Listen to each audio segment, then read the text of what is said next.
Welcome to Sonic the Podcast. In each episode, we discuss a different Sonic game, rank all its levels from best to worst, and talk about what we love and what we hate.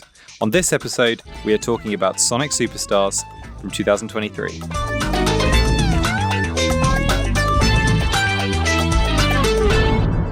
So far, we've had a pretty positive run. We've sucked off every game.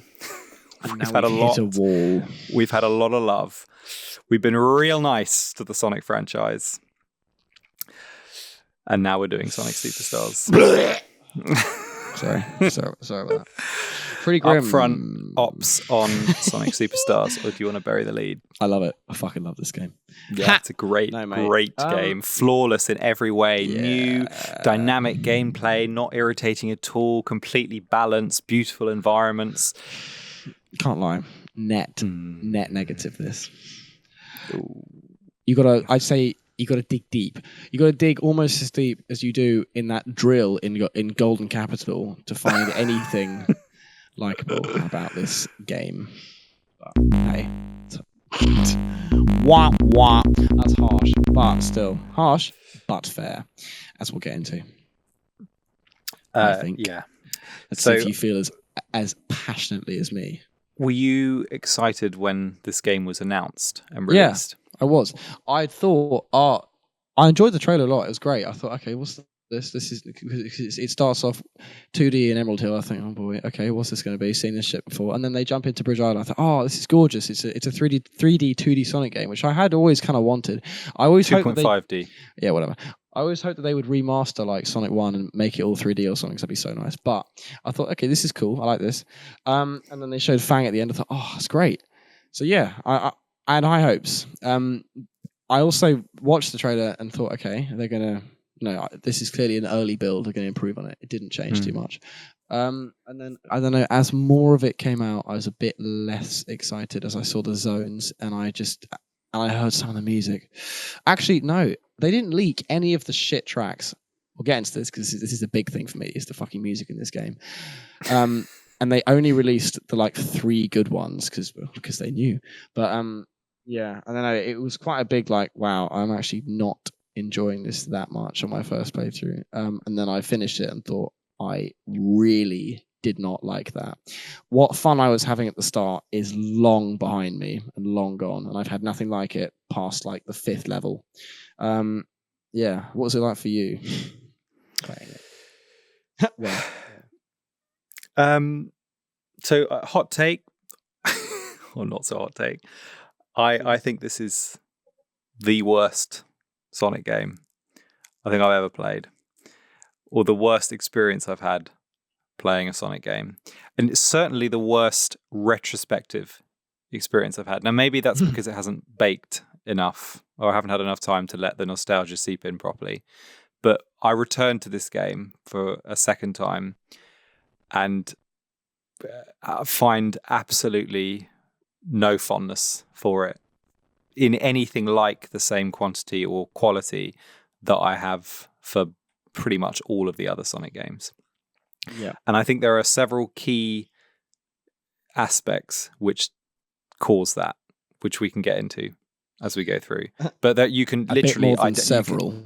Well, I think there's a whole cornucopia of issues. But there are a couple of overarching. Yeah. I'll drop my first one now because I think it's such. This is what really sort of impacted me upon watching it or playing it again. Those characters that you play as could be literally anything. They could be any character. There is, other than the basic moveset, they manage to communicate so little of the same characterfulness that all the other games do in the gameplay experience of actually just playing through the whole game.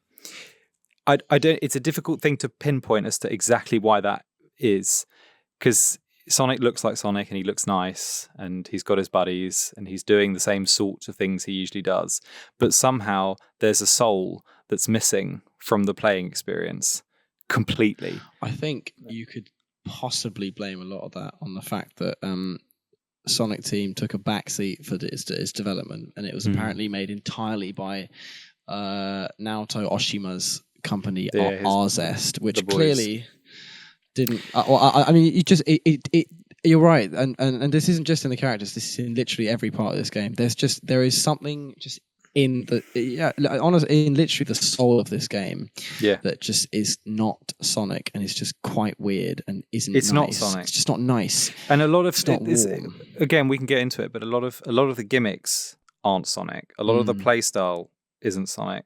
The story, I think, is just crap. So just you wait until I read it out. It's kind of Sonic, but it's also just kind of not. The massive issue with it is most of it's not even fucking told to you in the game. You have to watch these videos that aren't even in the game, and they're on YouTube. And that's a kind of that's a very like contemporary thing that some games do. No, it's stupid. Put the story in the game. Just do it. I think and when you look at Arzest, like you.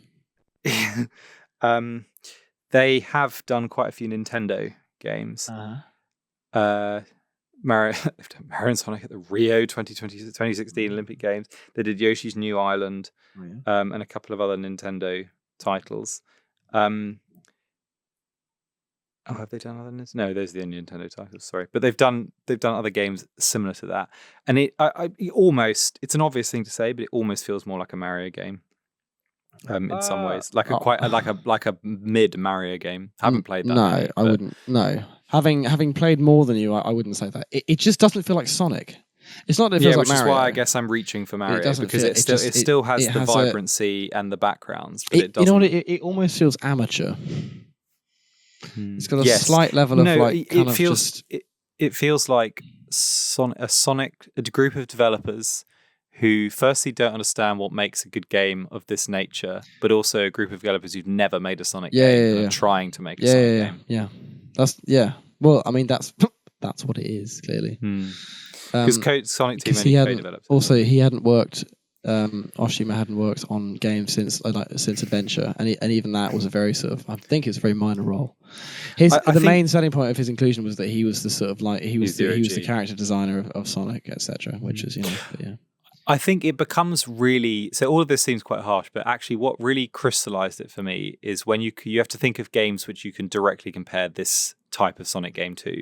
So the obvious ones are Mania, which everyone does. But actually Mania is different because it's a 2D game fully. So it doesn't have the same responsibilities that a game like this should have. Yes, a better comparison. No, I think it is. A better comparison is Sonic Generations, which has 2D, like 3D, 2D sections in Classic Sonic.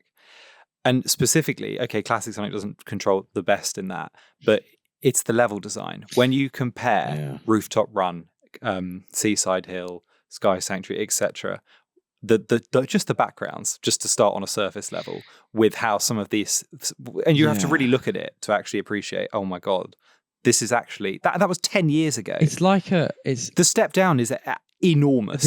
Enormous. It's sort of allegorical to like a sort of, you've got a very, very competent sort of piece of art and then a sort of child sketch. A superstar. It's so sort of bare bones. It's so just kind of empty and flat. We'll get into this more, but like look at Lagoon City. It's like it's sort of one color, and then they slapped a couple of things on top. There's kind of two things to background. That's it. It's just empty. You know what it is? This is something really vacuous. This made a lot of sense once I'd sort of started thinking about it more. It's the interactivity of the levels. There is none.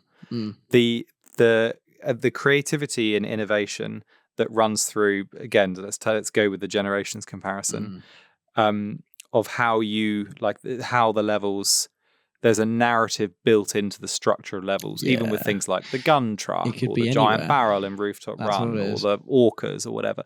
There is just none of that. It's just not there. The best they can do is jump you into the background so that you're small in Speed Jungle, and then introduce a fucking annoying badnik that kills you in one hit. That's taken from Mania anyway. That gimmick again in the background. Most of these levels could be any environment, and it wouldn't matter. Yes, that's what I was getting at. Kind of what it's just not Sonic. It's just not. You could. But you know what the saddest part of that is? That's a good point, which you can finish in a minute. The saddest part of that is that they set out the premise of this game, or that the mission of this game, was to counter a lot of the complaints or comments that people were making about how Sonic just recycles the same zones over and over again. So they were like, Superstars is going to have 10 completely original and new zones that you would have never seen before, which in principle is such a good idea. And you're like, yes, great, some novelty. Let's move away from Green Hill. Cascade failure. Clearly. Because it just confuses gimmicks that have appeared before, makes them worse, and then coupled on top of that with, as long as these kinds of levels in any game has really good music and a beautiful design, you can get away with mediocre gameplay. Sadly, we've got a crippling tripartite nightmare of crap gameplay, incredibly boring level design, and flat aesthetics, and shit, for the most part, quite shit music. Yeah. I mean, just at the start of what you just said, the example I can't. It's so glaring in my head, which is perfect. In Sand Sanctuary Zone, those conveyors, the line conveyors that are red and yellow, and they've got an arrow on them, and they just take you in a direction. Yes, that is the perfect example. That's been placed in there. It's got nothing to do with the fact that you're in a desert. That gimmick could be fucking anywhere. It could be any environment. There's no integration. Absolutely. It just sits there, and it's also ugly. It just doesn't work. What that should be is, I don't know, like a sort of some sort of cascade of sand, or like a very interesting sort of stone sort of sandy platform. But it's just a flat, contextless design put in there. With no thought. Exactly the same thing in Sky Temple. That gimmick. Yeah, they're like the like fucking block breaker game. What the hell is that in Sky Temple? And why does it look like that as well? It's all colourful and primary colours. Clashes with the kind of meant to be weird, old, fancy, whatever temple design. It's just what were they thinking? Clearly, just poor art. I don't know, art team. Or it's confused. It's a mess. No, not poor. I confused. It's a mess, and a lot of the time, Sonic games are a mess, but they're a hot mess, and the outcome is something striking in its whole. It's more than the sum of its parts. Yeah, because it's the soul. Yeah, whereas I don't know, this is just consumer bollocks, and when you layer onto the fact that this was £60 for an insultingly offensive gameplay experience. Oh, it's just £60 is ridiculous.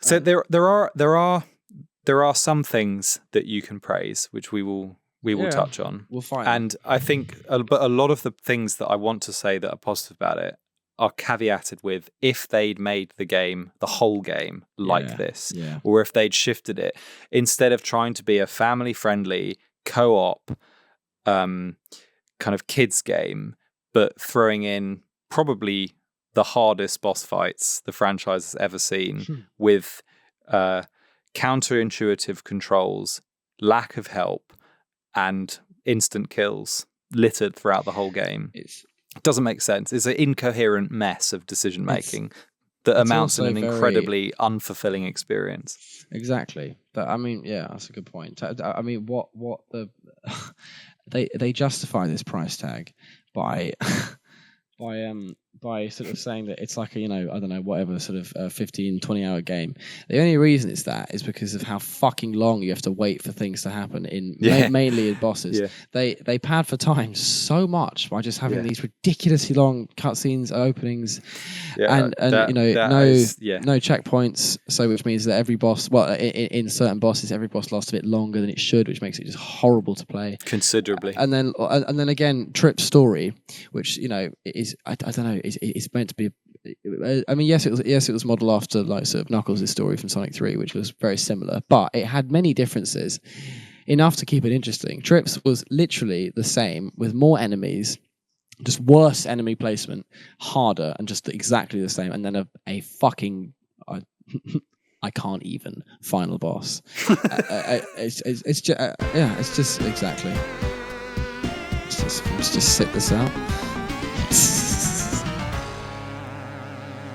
That's how you feel afterwards. Yeah, just defeated. That was the first. That boss again, I'll go into it more properly when we talk about bosses. But that boss was, and this is such a bad thing to have with a Sonic game. This is the worst thing you ever. Actually, any game, but especially a Sonic game, was when I finally beat it.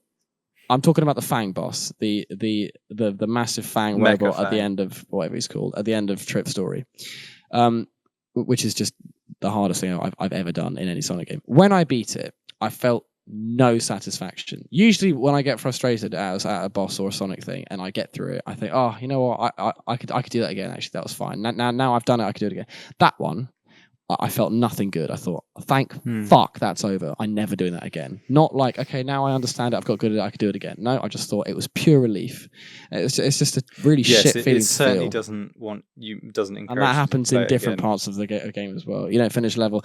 You don't finish a level and think, oh, that was a great level. That was great. I didn't, not once. Whereas, in Mania, almost every level you had that with. And yes, the comparison, but you have to make it. They marketed it as it. It was Sega's attempt to use its own. Actually, I mean, even not, because it got artists to do it, but to use not fans to make it, a proper sort of legit company to try and make a game like that, and they completely failed. It's just embarrassing. It's mid.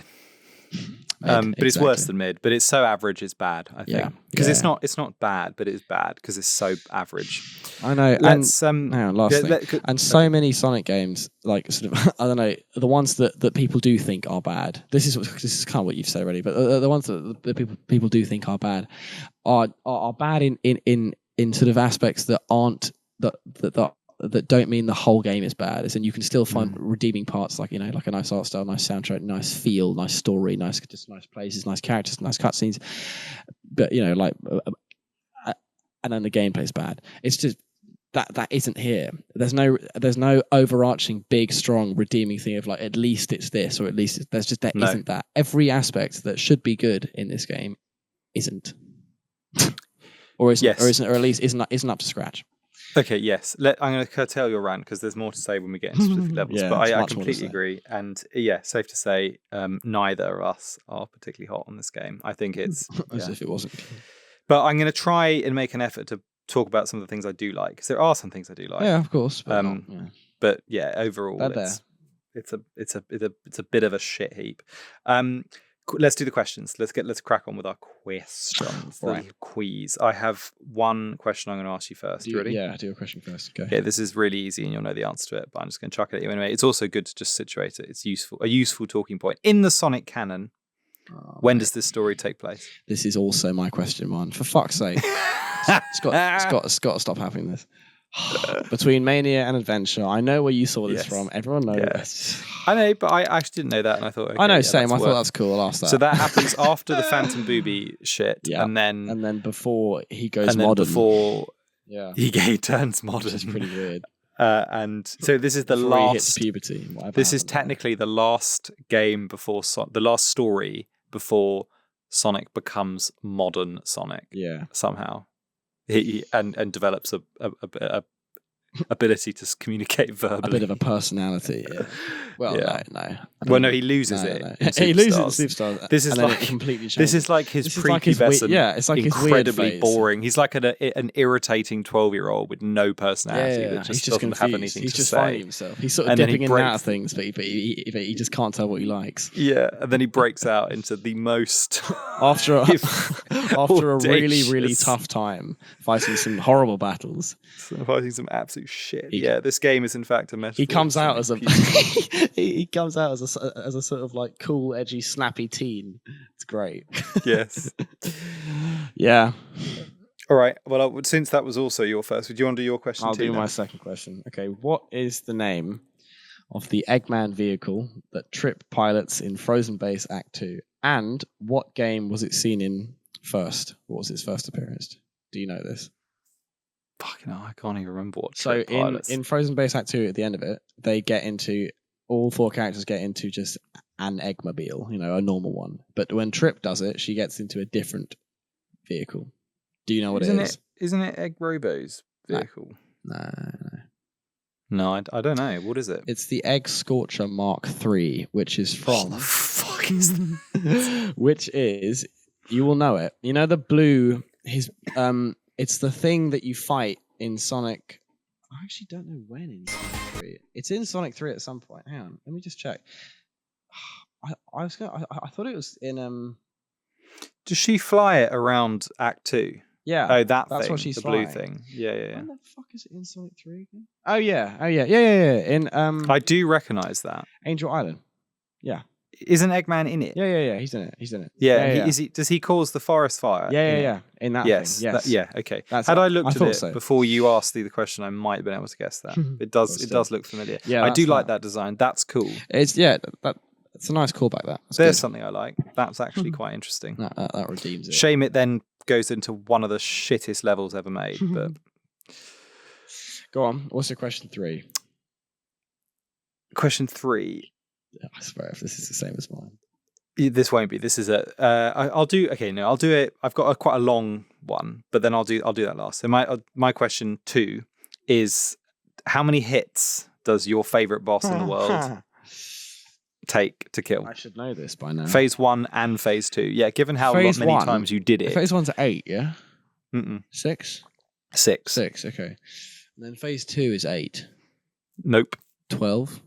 9. Oh yeah, it was a weird 9 hits. Yeah. So 9. And after 6 hits, he goes berserk and does that awful one-hit kill. That headbutt thing. Oh god. 15 hits. That's just what the fuck he takes. Why? Overall. Also, in ship. You know what would help? No. I'll save it. I'll save it for you. This boss. I can really fucking rant on it. Okay, go on. What's your last question? Okay, number 3. Okay, this is a weird one. Amy is a very kind hedgehog. Throughout the series, she's helped many characters see the errors of their ways and rectify them. Yeah, very good. Trip is one of these characters. Can you name 2 others? Bet you fucking read this, didn't you? No, that's a really good question, though. Mm-hmm. So because she helps Trip get better, and then there are 2 other. One of them's a clear one. The other one's a little bit of a stretch, but it's still fine. One of them you'll definitely get. It's easy. So just think. Gamma. Yeah. Obviously. And then Defect. Actually, I think that's what's she called? Styx helps Defect. Yeah, that's more Styx. Yeah. That's a shout though. What the fuck? Defect. Yeah. Give me a clue. It's around the same time period as Gamma. Is it in battle? Emerl? Yeah, I thought that as well. No, it's not. I'll tell you, you won't get it. Okay. It's in SA2. She like there's a lot of kind of dialogue that's heard when she talks to Shadow and she kind of makes him like change. I don't actually quite remember, but apparently she sort of does. I know she plays a weirdly big part in kind of swaying. Yeah, but it's not intentional. I think she's just talking about someone or Sonic, and it makes him realize. It makes him remember Maria. I think that's what it is. Yeah, it's that. So it So does. it's not intentional, but still. Yeah, so Trip, Shadow, yes, but and I Gamma. suppose Trip is the precursor to Gamma. Yeah. That's a good question. Okay, here's mine. So this is a multi-part quick-fire question, and it's called what should I call it?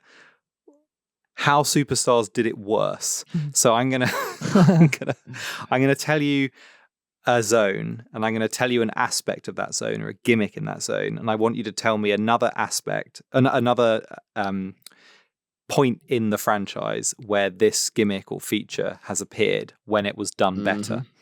Okay? All right. So try and be as quick as possible because I've got a few. Right, so first one, Bridge Island is a tropical opener.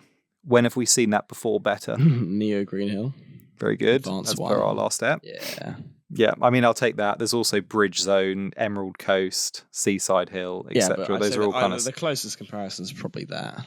Yeah, so, well done. Or Splash Hill from Sonic 4. Yes. That's very similar. It looks pretty fucking similar. Yeah, really, branching out, testing new grounds with that. Great. How about not starting with a tropical. I know it's kind of staple as a Sonic game, but if you really wanted to shake things up, should we not have a green hen analog? Maybe? Exactly. Sky Temple, the propellers, which one of the worst executed gimmicks in the entire game. So slow. So slow. The propellers that you get on and the gust that brings you up. Where else have we seen that? I can picture it. It's not a flying battery. No. Is it Windy Valley? I guess that But it's counts. not I'm 2D. thinking of Hydrosity. Yeah, that's it. That's right. Yeah. Yeah, which is Yes. obviously done far So much better and quicker as well. Lagoon City, we get the floating bubble mechanic. Where have we seen that before? Hydro City as well. No, Aqua Lake, Sonic 2 8-bit. Very good. Yeah, And it's in Mania and in Mania, as well. Hydro City. That's why I said that. Yeah. Yep. Press Factory, we have a god-awful mechanic where there's a timer that you have to activate a button to stop. Exactly, to stop the level degrading. Yeah. Sandopolis, good. But it does it so much worse. Press much Factory fucking does, worse. yes. Oh yeah. In Golden Capital, we have a floating platform that you can move around on, and it kind of becomes a part of you. Where have we seen that before? Sky Chase, Sonic 2. Very good. You're the tornado.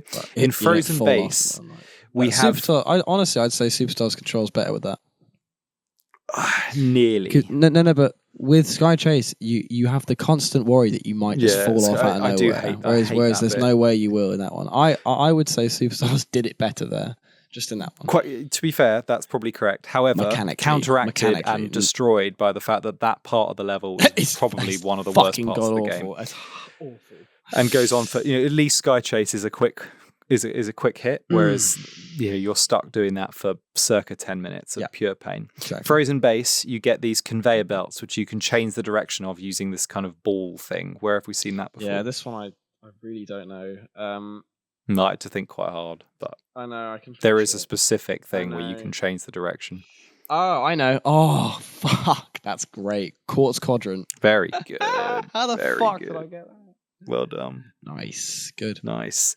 The Vision Emerald Power, which allows you to see things that aren't there in normal mode. Yeah. Fuck.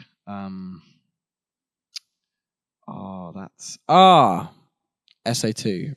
Correct. Rouge's goggles and Knuckles' treasure sunglasses. Hunter, secret scope, whatever they're called. Treasure scope. Treasure scope and sunglasses. Yes. Yeah. The Blast Emerald Power, which allows you to sort of catapult yourself through the air. Is it Burst? Yeah, I'm thinking of Burst. So it's not quite the same. It's very different, similar. but similar. It's a similar thing. Yeah. Arguably, Superstars maybe did that a bit better. I'd say so. Burst is kind of manic. Yeah. And then lastly, a giant lizard final boss. I think I can think of two, kind of one and a half. There's the Bio Lizard and giant lizard, giant dragon. I don't know. Yeah. What from what? Well, from what? but you just said yeah, you're right. There is another dragon. From what? What? Black Knight. Yeah, it's not the end boss. It's not a final boss. No, but that's why I said 1.5. It's fine. Yeah, it's nearly the final boss. Yeah. Reptilian. Yes. Nice. There you go. That was great. I was trying to prove. I was trying to go through each level and find a gimmick that we'd seen before that Superstars basically just sort of fucked, and I wasn't quite as clear cut as I wanted it to be, because actually a lot of the gimmicks are new and still poor and don't work because they have never appeared before, and for good reason. But the ones that have appeared, like the propellers, is an obvious one. Exactly. It just butchers. Exactly. Totally butchers. Yeah. Okay, tell us. It's story time. It's story time. Tell us a story. Okay. Most of this you don't know in the game. Yeah. This is from outside, just to preface that. Oh, right. Okay. Eggman. Mate. Please. Sorry. Keep your Sonic EXE bullshit out of my story. Okay. Right. Eggman travels with the notorious mercenary Fang the Hunter to the North Star Islands in search of more animals to power his badniks. They join forces with a native to the island, Trip, who guides them. Sonic, Tails, Knuckles, and Amy hear of this and head to the islands to stop them. In a secret underground temple, after a scuffle with a giant snake, Eggman learns about a mysterious stone called the Black Onyx. He learns that some sort of large creature is associated with it, and he orders Fang to locate it with Trip so that he can harness its power for his plans of world domination. The heroes journey through the North Star Island zones. Amy befriends Trip in Lagoon City, and by the time that they reach the Egg Fortress, Eggman's new space base, the five of them are allies and united against Fang and the evil Doctor. A fight ensues on the space station between a large Eggman mech before the heroes escape. When celebrating, Trip witnesses Eggman flying away and gives chase, going through all the zones once again. Once he reaches the Egg Fortress, he faces off against a large Fang mech before finally defeating him. Once all the heroes are gathered, a large mysterious portal emerges from the ocean. Out of it comes the Black Dragon, a huge beast who darkens the skies. Once Supersonic has weakened him enough, Trip uses the Black Onyx to seal the dragon and restore peace to the North Star Islands. The Black Dragon. What a fucking There pile of shit. There is literally dumbest thing. There is literally a contradiction. It's a bloke in a gimp suit flying around with fucking wings. Yeah, pretty much. Stupidest bullshit. Bring out the gimp. She should have said bring out the gimp. He just comes out. Sonic pats his head with his fingers. There's a contradiction because Eggman is looking to kind of harness this power and like release it, but in the end, it's not him that releases it. Like it just appears out of the ocean. It's a pile of crap, mate. It's so boring and really stupid. It's uninteresting. It doesn't engage with. It's just crap. Where's the sonicness of it? There's a fucking big egg and a dragon, and to contrast the fear and potency and intelligence that accompanies chaos, the god of destruction, and how that builds up, and the build up and storytelling that amounts to chaos, perfect chaos, is such a step enormous. Or Bylez's history. It's just what is this? Plan, and then you get the big surprise. You get this fat fuck that flies around that has no story relevance whatsoever. He shows us his tattoos. It's just even worse. It's just wank. It's terrible. There's no context. And they try and shoehorn it. They justify its complete randomness by having that stupid drawing keep appearing that Eggman did of the cow with wings, which is not funny. I don't think much of the story. It's just so shit. It's not great. And it doesn't even have any. I don't know. It has none of the themes that makes Sonic resonate. It doesn't explore the kind of bravery or freedom or. It's missing a message. It has no message. Nothing. There's no. Well, there's there no is. arc. It's look after anti-heroes like Trip, Well, who's kind of vaguely bullied by Fang. Well, yeah, but it's basically just don't be mean. Yeah, and like be nice. It's just shit. There's no kind of like arc. No one grows. I mean, apart from Trip becomes good, but also kind of out of nowhere. Like you can always just tell there's no kind of. She's hardly bad to start with. And there's no strength gained really. She just finds Amy and then sticks with her. It's just stupid. There's no message. Again, it's nearly every Sonic story has. It's missing everything, and it's because the people who made it didn't think about the characters. So they were given one trait about Amy. Oh, she's kind. So fine, let's make her care for the clumsy idiot. It's just, I don't know, rubbish. Yeah, disappointing. And other Sonic games don't have the best stories either. They're not particularly deep, but this is often they aren't random. You know, it's incoherent and it's not contained within the game, which is deeply annoying. Which it detracts so much from the gameplay experience because you've just got no. I'm playing Shenmue at the moment, a Sega game. Completely unrelated, but other than the fact that it's a Sega game. And that is such a story that you get so much from the story, and it makes you realize how important storytelling is in games. It's just not enough to just throw on screen characters that we know and recognize, put them in sort of vaguely pretty environments with mediocre music and make you run around in them in ways that is sort of familiar. It's just not enough. Exactly. It's not. It's a £5 game, not a £60 game, or it's an iPhone game, not an Xbox game or a PlayStation game. There are examples of when that's done right. So if you look at Sonic 2's story, which is also pretty much non-existent, it doesn't need to be there because you have the strongest fucking levels. So that doesn't matter. Every level is brilliant. With Sonic 3, which is more comparable, exactly. This is in the past. I think things are meant to improve. It's just not the case at all. There's like CGI. I'd say there's exactly. There's no such thing as the march of progress. It's all just fucked. But the main comparison you can make would be Sonic 3, which also has that, but has it kind of cutscenes in there, like but Sonic 3's got the best story. Hang on, exactly. Sorry. Like in Hidden Palace and Sonic MHL, please. you could spaff on Sonic 3 in the episode. Sorry. Like the Sonic, the sort of Knuckles reveal of he's been tricked, and it's told through it's told simply, neatly, and clearly, and it works very well, and it's great. And it's told in the music, which is a big part of it. God, the cutscene songs. I mean, they're not even that shit. They're just boring. Listen to these. There are 3. There's the prologue theme, which is kind of funky and just again just sort of nothingy, you know. It just kind of kicks off like there's no kind of adventure. There's no like, right, let's do this. It's just like, oh, okay. It's just a bit sort of silly. Fang and Trip. What's this one? This one's kind of chaotic. I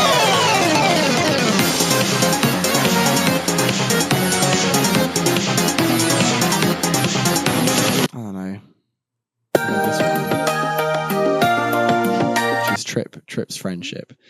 And then I don't know. You compare that to like Sky Sanctuary or kind of the boss reveal of like, hang on, where is it? This one. You know, like sort of Big Arms is reveal, just all that. It's just it's so much bigger and better. This is all just flat. And again, yeah, sort of iPhoney. It feels like a sort of iPhone game, which so is not. Again, if it was going for that, it'd be fine. But it's not. Yeah. It's trying to be something else that it's not. It's trying to be a mainline big blockbuster game. Yeah, and it's not. Which it's just a big fat letdown. Mm-hmm. Yeah, the story was one of the big things that really put me off, to be honest, because I just thought, God, there's just no effort here, and what is there is just trite and kiddie. Like doesn't I don't know. I mean, Frontiers has its flaws, but it's just incomparable to this. I get it. It's a different kind of game. It's trying to do something different, but I don't know. The drawing of the dragon really pissed me off second time. I don't know what that's. Why would you do that? It's not Eggman. It's not an Eggman thing to do. He wouldn't do that. Even classic Eggman wouldn't fuck around with a kid's drawing of a dragon. I don't understand is that supposed to be funny? I don't get it. It's just stupid. What is that? It does feel like I'm missing something when it's what was the thought process behind that? It's never come up in any other. I don't know. Exactly. Weird. Yeah. Shame. Okay, let's start talking about the levels. Let's get into it. Everything? Yeah, that's everything. Okay. There's plenty more stuff to shit on. That'll all come out. There are 11 zones, which, just in order of chronology, is Bridge Island, Speed Jungle, Sky Temple, Pinball Carnival, Lagoon City, Sand Sanctuary, Press Factory, Golden Capital, Cyber Station, Frozen Base, and Egg Fortress. Bleak. 11. I will kick off with my number 11. Okay. All right. Let's go. Let's see if you agree. Time to get real. I'm very excited to see if you hate the same ones I hate. I'm sure you do. Okay. At number 11, it had to be this. Press Factory. Yes. I think it is good. It is utterly irredeemable. The worst. I hate Act 1. And I hate Act 2. I fucking hate that level. I hate the music. I hate how it looks. I hate the gimmick. I hate I hate what happens to it in Act 2. Yeah, get your therapy. I hate the instant kills. It's all of it is the worst. All of it's shit.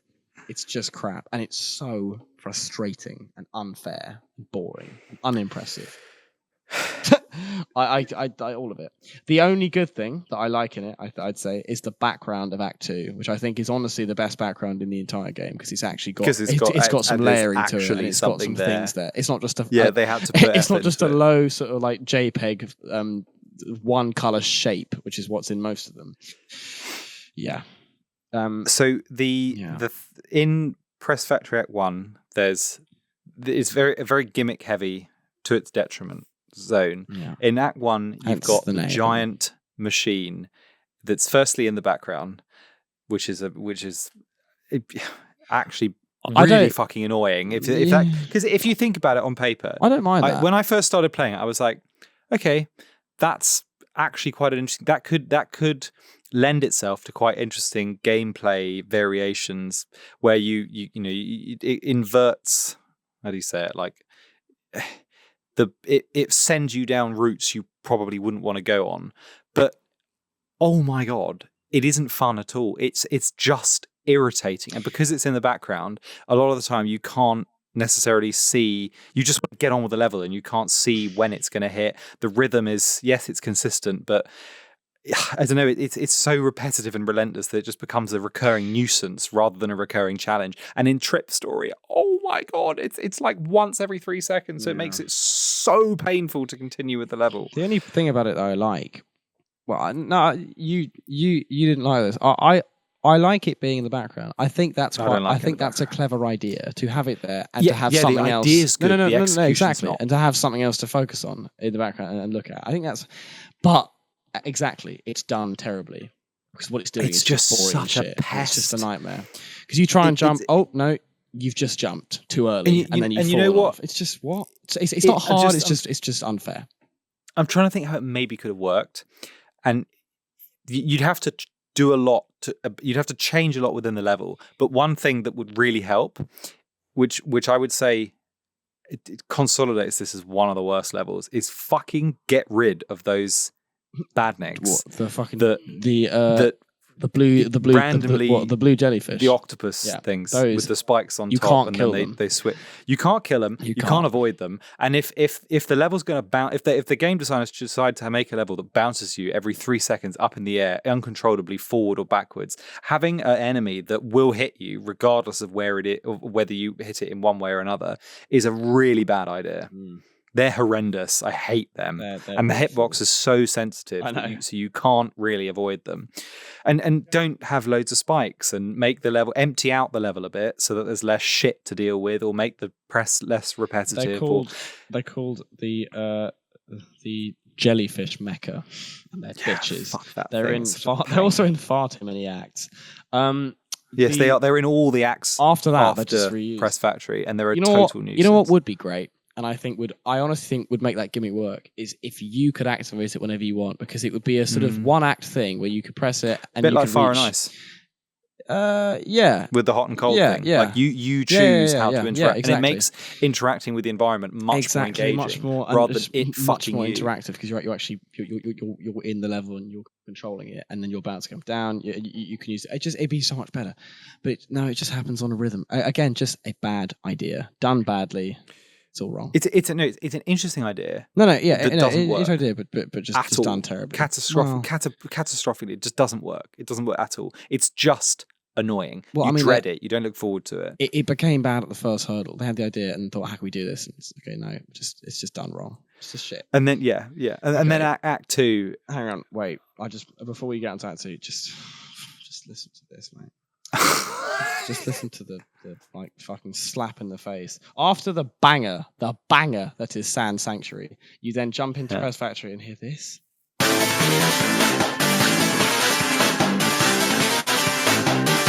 You know what defines those songs is the fucking kick drum, the thing that's everywhere.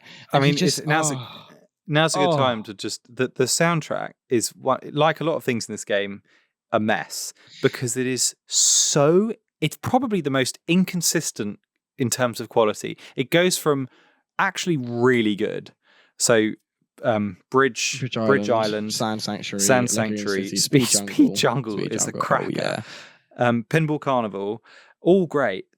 And then suddenly a very sharp divide to pure shit. It's like that, or Golden Capital. I hate Side Temples and whiny nonsense. The reason being, I looked at every level. There are about 10 different composers in this game, and that's often the case in Sonic games, but they're working on different things, so there's just a different style. It was kind of advertised as there's sort of 2 or 3. No, there's fucking loads. They got so many, and it's just a complete mess. They should have stuck to one vibe like Mania, not even one guy, just have a clear. They always suffer with this in some ways. You want to just know have the a biggest clear, crime, consistent direction. The biggest What's failure. that? Let me show you. Go on. Oh god.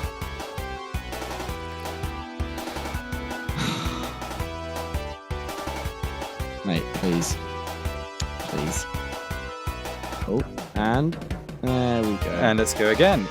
What? Oh my god. What is that? For the boss music, What they decided is that? to give you a 10-second loop of just ear rape, of just this hideous Sonic 4 shite.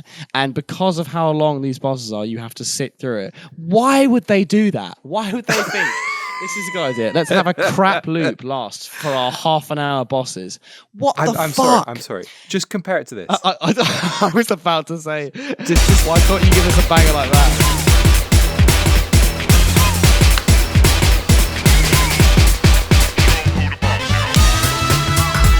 I mean, where is that? Why can't you do that? Oh, what a banger! Just funky and good, and also cheeky, sort of Eggman-y, good. This. No, sorry. Where's the Eggman? I think let's just do this. That's better. Oh, Much better. Pure Eggman. Much more simple. Again, where's the character? Where's the kind of narrative? There's none. Piece of shit. I'm sorry, but that knocks 20 quid off the price like that. Yeah, just have to sit through half an hour of that. Make us sit through. But and then to add insult to injury, you have to listen to that for longer than often the whole level that's preceded it. It's so unbelievable. Weird. The nerve of this just game. Such sort of like thoughtless behaviour. It's like, didn't you check? This is what I don't get. Are the game testers just complete fucking spastics? I don't think aren't they playing it and just and thinking, hang on, I don't like this fucking song. I've heard this a bit too much. I think I don't think they did any testing on this game because anyone with a sane head would have gone. Let's cut this out. In my second playthrough for this game, oh god, I experienced 3 glitches, which is, I don't know, and proper ones where I died for no reason. One of which was in a boss, which was, and as we discussed, of all the fucking times in this game to die, that's the last place you want to die when you've almost gotten through the fucking slog. But it just happened out of nowhere. He just glitches and then dies. It's as if it wasn't sort of like rude enough. This game, it then glitches in your face. It's just awful. The bosses are. They are an also, there are 20 bosses. Which is far too many.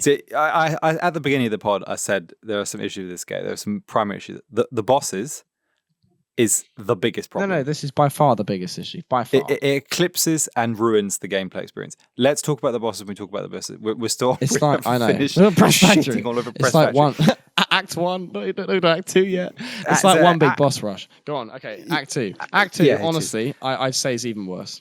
The pile of crap. I don't know. On par. It's also shorter. I think Act 1... For me, Act 1 is the worst. I think Act 2 at least encourages a quick gameplay, so there is an urgency. It looks more interesting, and there is a sense of urgency to get to the thing. It just makes no sense. Like a kind of more industrial Final Factory from Free Riders, which is nice, but I don't know. Yes, that's the only good thing. Why does it blow up? Why does the whole level blow up? Why does it have to be instant kill? Can't it just be a rings thing? Yes, and exactly. So Sandopoulos, which implements the same kind of mechanic. I don't think the level ever stops. It doesn't kill you. It just gets really unpleasant. That's a good idea.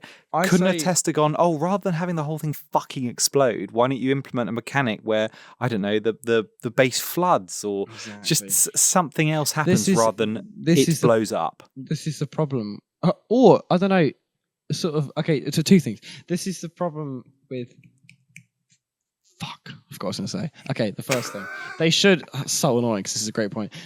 What they should have done with it is it's also a concept that has, again, nothing to do with the level at all. This countdown thing. They should have. It's Press Factory. So bring back the press bullshit and make it different. To integrate it. I just make it. This countdown thing is completely random. There's no need to do it. It is random, and there's no story. Oh, that's it. To it That's either. what I was going It's to say. unexplained. That's what I was going to say. Again, this is an overarching game point. It'll speed up once we've got all these out of the way, but this has to be said. I take great issue with the removal of the life system because one wouldn't think this, but it seems to have given the developers this kind of like, okay, there's no game over, which means we could just have as many instant kills and just random deaths as we want because it's fine. It's not. It seems to be their excuse to be much more lenient with just instant kills. There are so many unfair instant kills in this game, and it's just weird. If there were lives, it just wouldn't be there. I don't know. It just wouldn't. A good example of where that works is Crash 4, where they remove lives. It's about time. They remove lives. Because the difficulty of the game goes up. But Crash 4 has such incredibly good level design and gameplay where you learn and get better and analyze and improve. And it's not unfair. It's rare that there's just because of poor construct or design, you just suffer. Whereas in this game, even if you know it by heart and you have it completely memorized and you've done it 1,000 times, you are still subject to just bad luck. Exactly. Like jumping at the wrong time and hitting one of those fucking things, or Fang, not spamming A fast enough, or a pinball slip flipper not being responsive to when you press A, or Sonic not jumping at the right time. It's just cruel to the player. It's insulting. And this level is insulting. It's dull. The gimmicks are annoying. It's relentless. The problem with it is that you aren't rewarded for trying again and getting better. There's no way to justify this level. The only reward you get is a big fat fuck at the end, flying around in a gimp suit. No, the reward you get is stopping playing, is being free of it. It's thinking, great, that's done. Not doing that again. And how could I forget? And you get some medals. Oh, the medals. You can use those to buy a single can of paint. To very, very, very, very, very slowly recreate one Only character. One per save file. Anyway, not that now, later. Okay, so yours is 11. That's your 11 as well. Is there an axe like Knuckles or some shit? Honestly, I didn't play it. No, I know it's just some climb thing. It's boring, pointless. Again, there's an act fruit. padding for time. What's the point? Care. There's an act fruit, which is bullshit. It's pointless. The only way this level is fun is if you play as a super form of any of the characters. Ideally Trip, because you can fly through the whole thing. So you're unaffected by the idiotic good luck pressing. At that point of the game as Trip anyway. But even then, you've got the platforms that slam down and kill you if you bounce in the right. It's just Egg Robo's in it. Actually, he's in Trips. I'm looking at a game. He's Eggman's substitute. He's in it relentlessly throughout the whole thing. Yeah, there's so many. Why? Yeah, it's frankly an embarrassment. And then layered on top of that, you've got an incredibly boring environment for the majority of it. Yeah, which we then pretty much see again in Egg Fortress Zone. It's just like another flat grey industrial place. Yeah, which is just exactly. And elements of it in Frozen Base. Lifeless. It's just shit. Yeah, it is. I think when we do these level analysis, I'm not counting the bosses. I'm ignoring them. I was going to say that. Bosses aren't a part of this. Because they'll bring down every fucking zone. So no, we can't include them. Yeah. They'll just level the playing field. Yeah, I think it's because you might be a zone you like and a boss you absolutely fucking hate. So it's not fair to include that. Yeah. Yeah, great. It's a steaming piece of shit. It probably is one of the least enjoyable and most flawed levels in any Sonic game I have ever played. I think it is just so it's just a pain to get through. Mid to look at, and then an utter annoyance. Boring. It's a bit like MS4 for the entire gameplay experience. You get relentlessly and annoyingly pounded over and over again at regular intervals until you get to the end, and then you can go, thank God the pounding stopped. Exactly. It's just grim. Moving on. Let's do number 10. I'd say we've shat on Press Factory enough. What's your number 10? my last part, I feel like my only positive on Press Factory before I move on is that it just, like this whole game, the kind of notion buried within it of like a device which impacts the way you play it, so you have to adjust your gameplay style to suit the environment. That's a good idea. That works and is an innovative approach to a Sonic level. And I can't think of it off my head, but there are levels in the franchise that exist that do that. This is, it does not work, and it fails so hard because it's an attempt that just doesn't bring any of these pieces together, exactly. And it just completely crumbles. A decent basic concept, but everything execution is bad. Exactly. Which is what makes it worse, is that they tried, and it just really failed. Exactly, failed so bad. It's just sad. Okay, Egg Fortress. Sorry, I've said it. My next one's Egg Fortress. Guess what? So's mine. Yeah, not. For one main reason, to be honest, which I'll let you go because I know how much you hate this. What? Aha! Oh yeah. Another insult. An insult and pure laziness. So what you're referring to is the concept. Reversal. Yeah. So the concept to go from Act 1 to finish it, and then to say, oh, hang on, Eggman's just hit a switch here where everything's reversed. Now play the same act backwards. It's just crap. And it's just boring and shit and just hard for no reason. Things will fall on you that you cannot possibly see falling or go up and suddenly like that. This is that what you just said there. I think even... What? It's just made me think of something I read, which I think is actually a really good point, which I'll just quickly bring up. Go on. So in the older games, older classic games, the game consoles couldn't pre-render an entire level straight off the bat. Right, so enemies would only spawn in when they actually appeared on screen, which often, although the draw distance is smaller, it allows you to anticipate and interact and defeat them because they don't start attacking until they appear on screen. No, because of this. They don't attack until they appear on screen. So a neutron won't come flying at you, and other than in rare occasions, actually no, it won't, unless you've seen it and it's on screen, so you have time to react, even if it's a small window. In this game, and in modern games in general, because modern consoles have the capacity to preload games, whole levels, you will enter a scene and something will already be attacking, like shooting bolts around.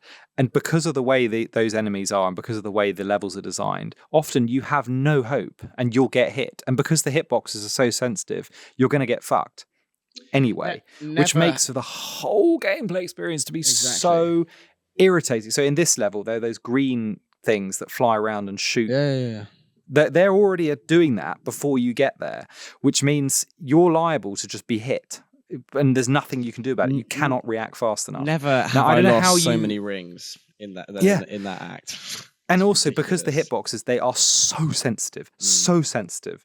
So sometimes you can be hit by ascending platforms that you're going up on, and they can kill you instantly if you're standing too close to the wall. You just... I don't know how you resolve that, but there must be a way to make it not a fucking nuisance. Because it is abnormal the amount of time Sonic gets beaten the shit out of in these levels. It's the whole game, but it is concentrated in Act 2 of just unfair damage, made worse in Trip because there's more enemies, so there's just more of that. Yeah, that's very true. That makes a lot of sense. That explains a lot about it. It's that fact. Yeah, shit. Yeah, it's in this level. So the environment and aesthetics is so boring, uninspiring. It's just grey. It's just a grey base. That's it. It's just so dull. There's no kind of designs. There's not even any like Eggman kind of shit, embossed anywhere. It's not good enough. It's just frankly, it's just not. It's good just enough. it's Egg Fortress. It could be anyone's fucking fortress. It's just so true. There's nothing in it that's remotely. Also, interesting. Fuck the laser sections. The gravity not a Sonic thing. Bullshit. It's so just I get bored. Oh, you know what else I fucking hate? That, and when you get on the spinning thing and the fire comes out, far too hard. And Yeah. that's not me being shit. It's just too. It's done again. That's been done well and right. It's like the fire's been shorter. You know, it covers most of the your standing area. You can't avoid it, so you're going to get hit and lose your rings. Yes, this is It's silly. just And shit. then and it's slow. It's impossible because you jump to avoid, and then the one on the right Yeah, blasts. the one above you hits it. The time mechanic is an insult. It's an offense. It's such a lazy, stupid, boring way to make you go through the whole level again. The timer counting down is not enough of a. Again, it's like I had the same experience with Press Factory. Where you're like, that's kind of cool. That could be cool. Yeah. But it's just not. Yeah. Because it's just not executed well at all, and it leaves you feeling frustrated and annoyed, and not impressed with the innovation or the aesthetic. Yeah. Fuck it. Completely. Apparently that's not the end out the window, by the way. Oh, so why put a big purple planet after Ian Flynn confirmed that, isn't it? I don't know if he was just shitting on it. It's just stupid. I mean, probably. unknown. Honestly, it was probably the developers being clueless again, just thinking, let's try that in. Not knowing. Yeah, he was like, let's throw that in. I mean, kind of low key fuck the end, but still. Yeah. no, mate. High key fuck the end. Yeah. Another pile of shit final boss, but we can get into that. No, not even final boss, like sort of final enemy. It's not even a boss. It's just a mini game. Anyway, no. And then my last point on this level is that you can. It highlights some of the issues with, again, what could be really cool. The emerald powers. That's a good idea. Give us more. Sorry. God, give us more incentive to get the Chaos Emeralds and endure the painful special stages. Great, by giving us extra powers. But then the actual use of them in the levels is so limited, and basically the only useful one is the blast one. I can't remember what it's called, where you fire yourself up in the air, bullet, to skip sections that would otherwise be a fucking nuisance. Exactly. That isn't how it's supposed to work. You're not supposed to just cheat through the level because you've got it's not clever. That's not a cunning or intelligent way to play the game. It's just, thank God I've got this power, so I don't have to play your miserable level that you've designed. It's a cheat. It's a way to skip it. It's an in-game cheat that doesn't feel well integrated at all. It's just like, okay, it's that you can skip vast chunks of the level, but you shouldn't really be able to, and you shouldn't want to, but you do. Exactly.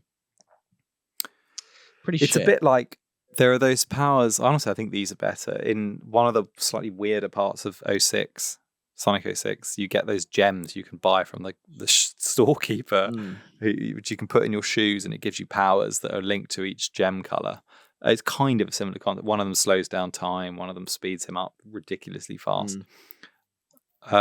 It's these sort of suffer with the same kind of weird issues where it's just doesn't feel integrated into the game. It's just an external thing that you can use to make the game easier if you want to skip bits that are glitchy and annoying, but the incentive's all wrong. Yeah, exactly. So in Egg Fortress, there's that bit where you see the end, where you see space outside the window and the floor's falling, and then rising platforms. Yeah, you would, any sane person would just go, I'll just fly past all this because it's too fucking annoying to try and do in the way it's intended.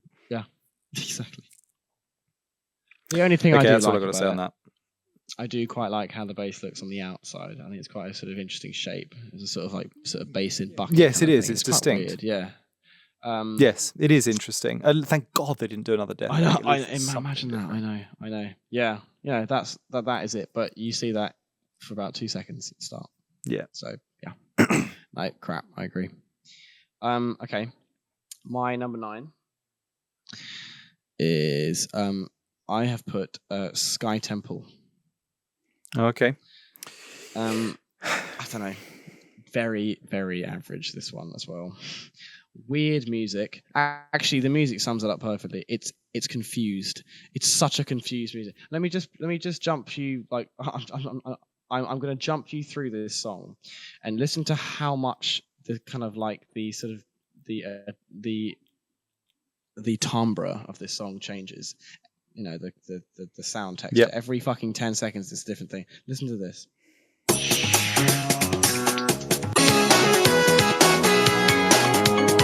got Sonic 4 there, and then you got here.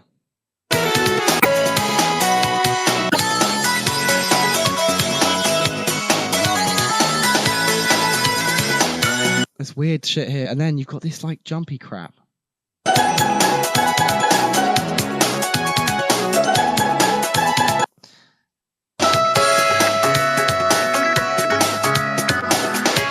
It's just such a mess. It's such a mess.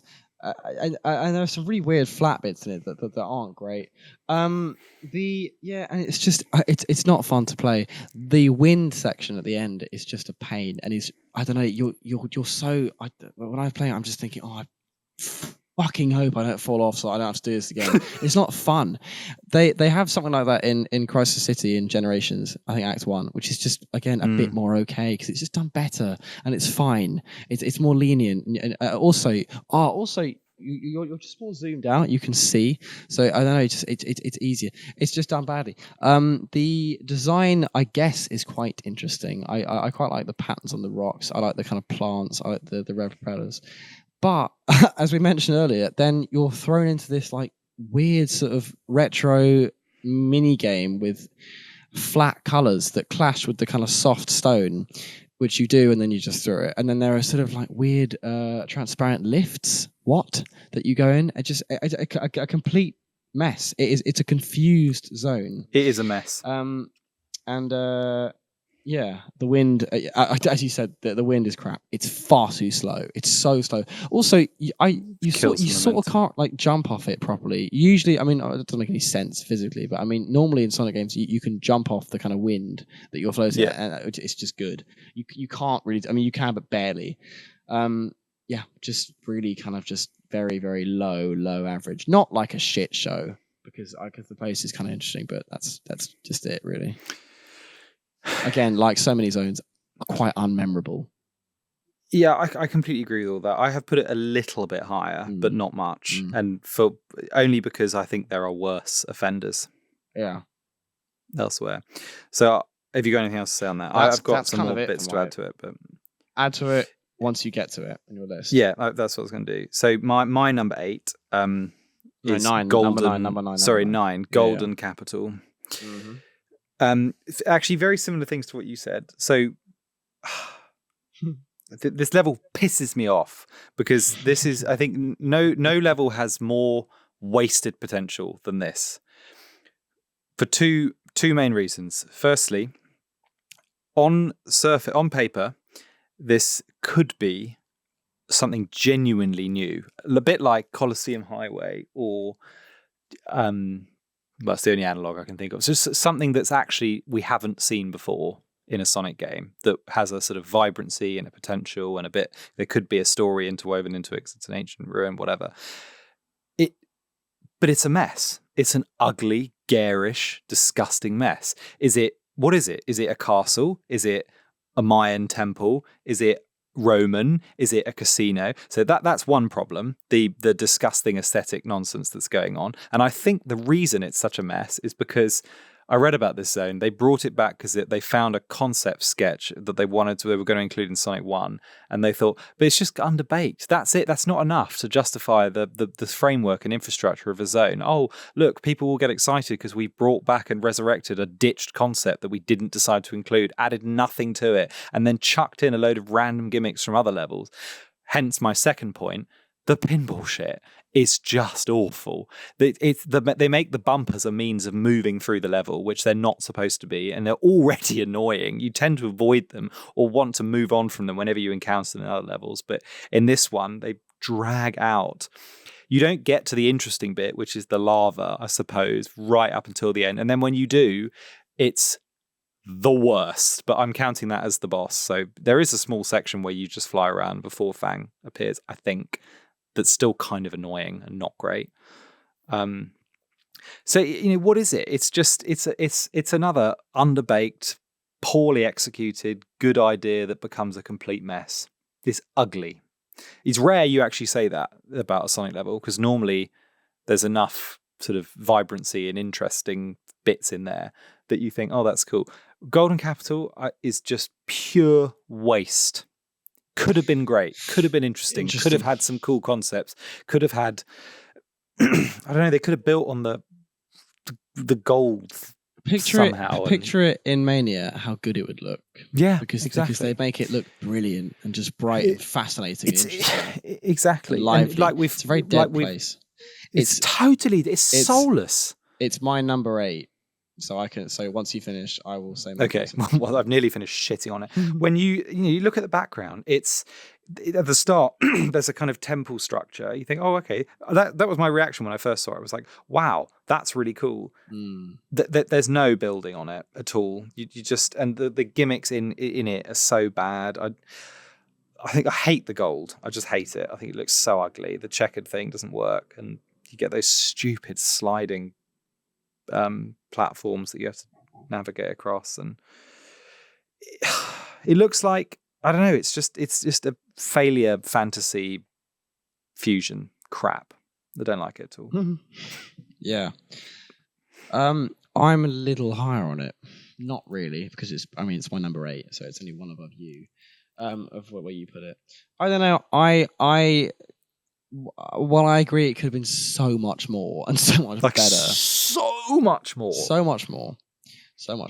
I still sort of like I sort of like some of what I'm seeing. I like the start stuff. I like the temple in the background and the kind of trees. I think it's a really interesting image. Yes, it's a shame it goes, but I mean, I don't know, like, I guess at least it's there. Yeah, that's fair. I like that part. I like the kind of Mayan temple thing, but it's not in the level, but it's there in the background. Yeah, the same thing. I like it's not there. I like the idea of a kind of gold like coin, sort of weird. It is a sort of like, it is a distinct aesthetic, but it's lost because there's 10 other ones in there that just don't make sense, and there's a lot of just open spaces. I went super. And I mean me. Mate. No, Sure. When I was playing it, I think Act 2, I went super near the end and just sped through it. And there's just so many just long stretches of nothing. Like It's a fucking boring actually level. nothing. There's not even anything in the sort of mid-ground. There's just nothing. It's just a line. They try and make it interesting at one point. Can I just interject what's quickly? that? They try and make it... No. This is a quick point. They make it interesting with the drill that you move through the sand with. And it make you endure some of the clumsiest, most bullshit gameplay imaginable, where you have to wait for 5 seconds for the drill to destroy a rock before you can clumsily move on, turn a little bit upwards to try and get out of it as quick. What a bunch of crap. Another incoherent addition. Another shoved in gimmick that we have seen before in Knuckles Colours. and Boom and the Colours drill. Yes, yeah, Knuckles. Done badly. And why the fuck would there be a drill in this big gold sort of like they'd run out of things, sort of temple masterpiece that you wouldn't have mud there you just wouldn't. It's again a graphical clash. It's just it shouldn't be there. The thing I like about it, which I also agree, the pinball things are to shit, lazy and crap. There's a lot of that. Pinball things crap. And most of the mechanics are shit. The sort of like bouncy wheels are just a fucking pain. It shouldn't be used as a navigation thing, and it very much is. It's just annoying. The thing I like and as if they at least couldn't have made it better by having a song that sort of matched the weird vibe, because you could have got a very interesting song out of it, you could. Because this is some sort of clanky, I don't know, sort of maybe like a sort of medieval coin, a clinky kind of thing, and then you just get this.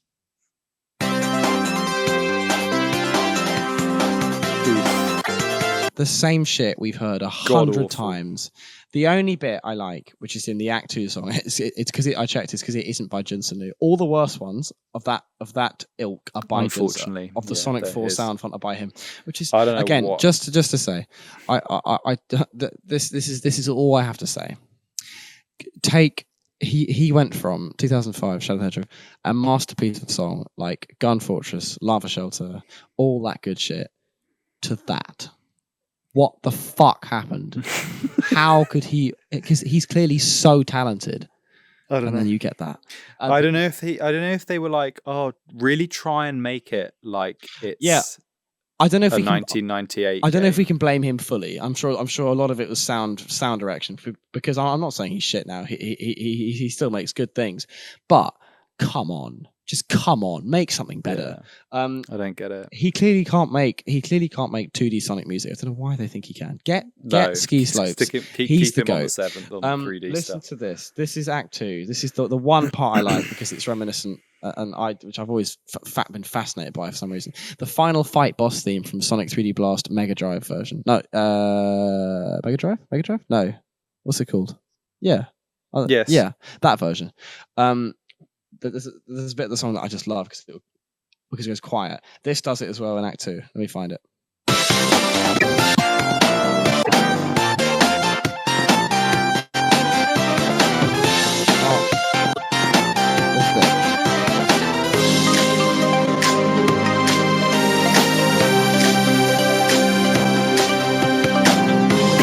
Because you get some relief from the interesting, yeah, as opposed to the which I like. But honestly, apart from that, that's it. It was just above Sky Temple because I like its aesthetic more. But I'd say it's just as soulless and crap as it. I mean, and also it's let down by the fact that you spend so much time there because there are 3 full levels. I know. Act Knuckles is massive. Another weird idiosyncrasy of this game, which I'm not, principle, not opposed to. Don't mind the fact that some levels you spend more time than others, but they chose the worst levels to spend more time on. Couldn't you Golden give us Capital, 3 Frozen Sanctuary Base, Press Factory? And yet, then the gems, the actual good ones, you spend you spend very little time. Well, that's a bit of a that isn't quite right. Some of them, the ones that aren't as bad. Yes. Yeah, you spend less time. It's just why, and especially when you've got such a dull. The only real substantial change between Act 1 and 2 and Knuckles is the sunset in the background. All the other things are still there. Also, they didn't even they barely changed the lighting of the foreground in Act 2. It looks the same, really. It's just crap. Another, a point that is Again, to be, ugly. which feeds into a lot of these, is the fidelity, the graphics fidelity of this game, other than the characters, so weird. Is awful. It's the really lighting on the textures and the quality of the textures is really bad. Yeah. You actually really notice it. I know. I'll talk about it. But in Sky Temple, if you look at the textures of the whatever stupid design they've come up with for the temple itself, the ancient structure floating in the sky, they're crap. Yeah. Then the backgrounds, you see it as well. I saw it. I don't know if I noticed it when he blasts into the Egg Fortress. The hole that he makes in this is so specific, but I mean this is an example. The hole he makes in the station is just so bad. It's so poor. It's all soft and kind of like sort of, I don't know, just shaky. And I think a lot of this, I do think this is an issue with the Hedgehog engine too, because we've had slightly. I mean, actually, one had it as well because if you look at Sonic's models, modern Sonic's model in Generations, he has this weird kind of purple hue, this glow to him on top of his spikes, which is just weird. It's fine. They had the same thing in the second one, but differently. Forces has it. He's all kind of white and has a kind of outline, and I'm seeing it a lot in the shadow Generations bit. There's just a slight glow that shouldn't be there around them, and Superstars has it massively so. On the Bridge Island grass, it's all there. It's just there's a slight kind of outline that shouldn't be there, and it gives it this weird tacky kind of pasty look. I think just something that they tend to get wrong quite a lot is lighting. Yeah, they do. It's never quite right. Well, sometimes it is. Sometimes it is. It's not often. Frontiers is great, but in this game, it's not often realistic. To its, like, Frontiers, actually, the lighting can be a bit strange in Frontiers as well. That's just classic open world. I always do that. It is. It's just, it adds to the flatness and woodenness that this game suffers from because the lighting a lot of the time, and sometimes the characters don't even have shadows. They don't have drop shadows. There's no sort of a sort of dynamic to, or no, as in sort of movement or motion or dynamics. Where's the squash and stretch? There's none of that. Oh, that's something else. Playing as these characters is so flat and hard and heavy. They feel wooden. There was rumors that apparently was confirmed by Christian Whitehead before this came out. But the Mania physics had been ported directly over. The Mania physics. I'm sorry. they haven't, or they have, No and then way. they've been fucking ruined by whoever. They've been whoever did toned it. down times 10. He's so free and bouncy in Mania, and you can really get some good movement and just jump around. It's great. In Superstars, it feels like you've got a fucking 10-ton weight attached to your feet. You could just, It feels like there's a 20 mile per hour you just speed limit. Can't get up. Pause. Like he's on cruise you can't control. Jump up. It's a nightmare. It's a nightmare. He's on cruise. Yeah. He can't even when you get exactly. speed on the loop-de-loops. It brings him back down. Oh my god, it's so slow. It's like cruise control. That's what it is. It's like you're right. He's like he's got heavy behind him. Niche reference. Yeah, nice. Yeah, not great. Anyway, that's Golden Capital for me at 8. What's your 8? My 8 is Frozen Base. Is it interesting? Yeah. Yeah. I get in the sense that you really like this level, and it's concerning. I do quite like Frozen Base, so you can shit on it now, and I will get rid of all that later. Okay, let me shit on it. Act 1 is okay. It's actually quite a good level. It has a decent background, albeit a bit basic, but it's nice. It's a relief after some of the more mechanical levels, although you are still on the base. The conveyor thing gets boring really quick, I think, and I don't think it particularly matches the aesthetic of the level. The bird things are a pest, the bird badniks that jump up and down and squash you.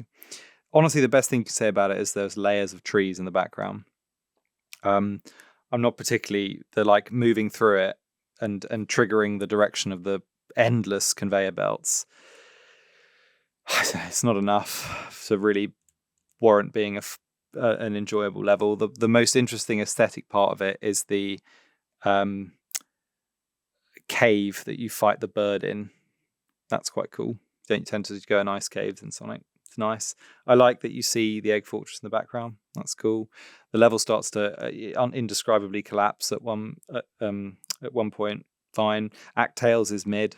It's just really, you go through a frozen area, a frozen base, literally a frozen mechanical area. So the only interesting aspect of it is that there's ice textures everywhere, but they're not particularly well integrated.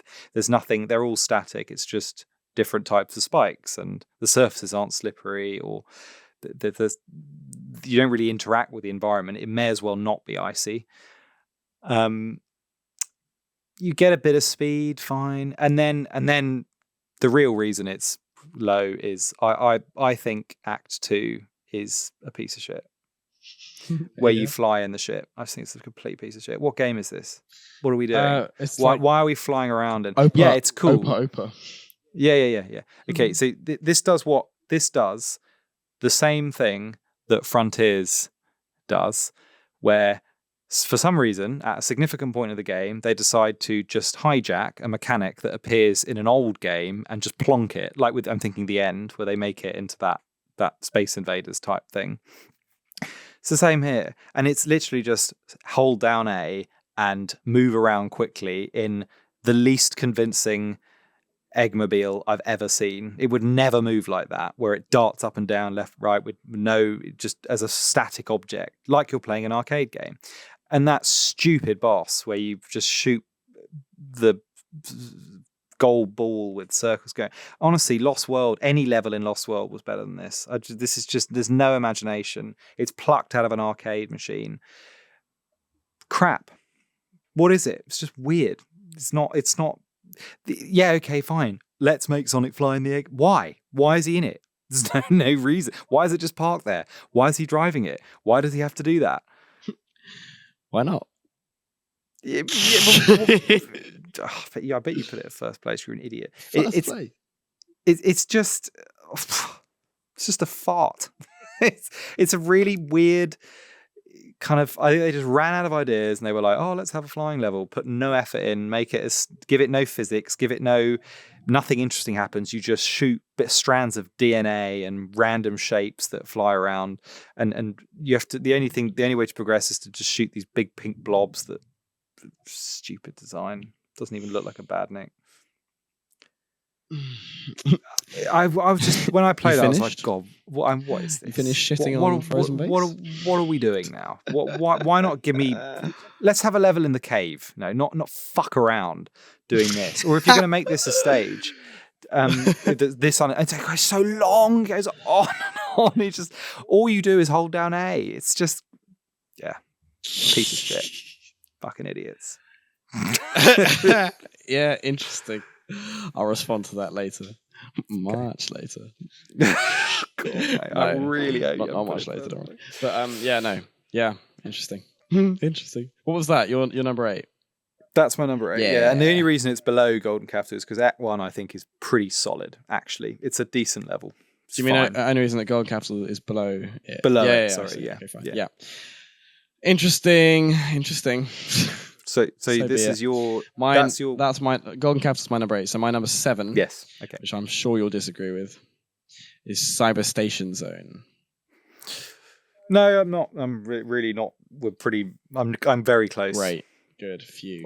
I thought you fucking loved it. I had it higher. I have to say I had it a lot higher, and then I really thought about it. Yeah, mate. Exactly. I think actually the main reason I like it so much is because I thought I liked it is because of where it's placed in the running order.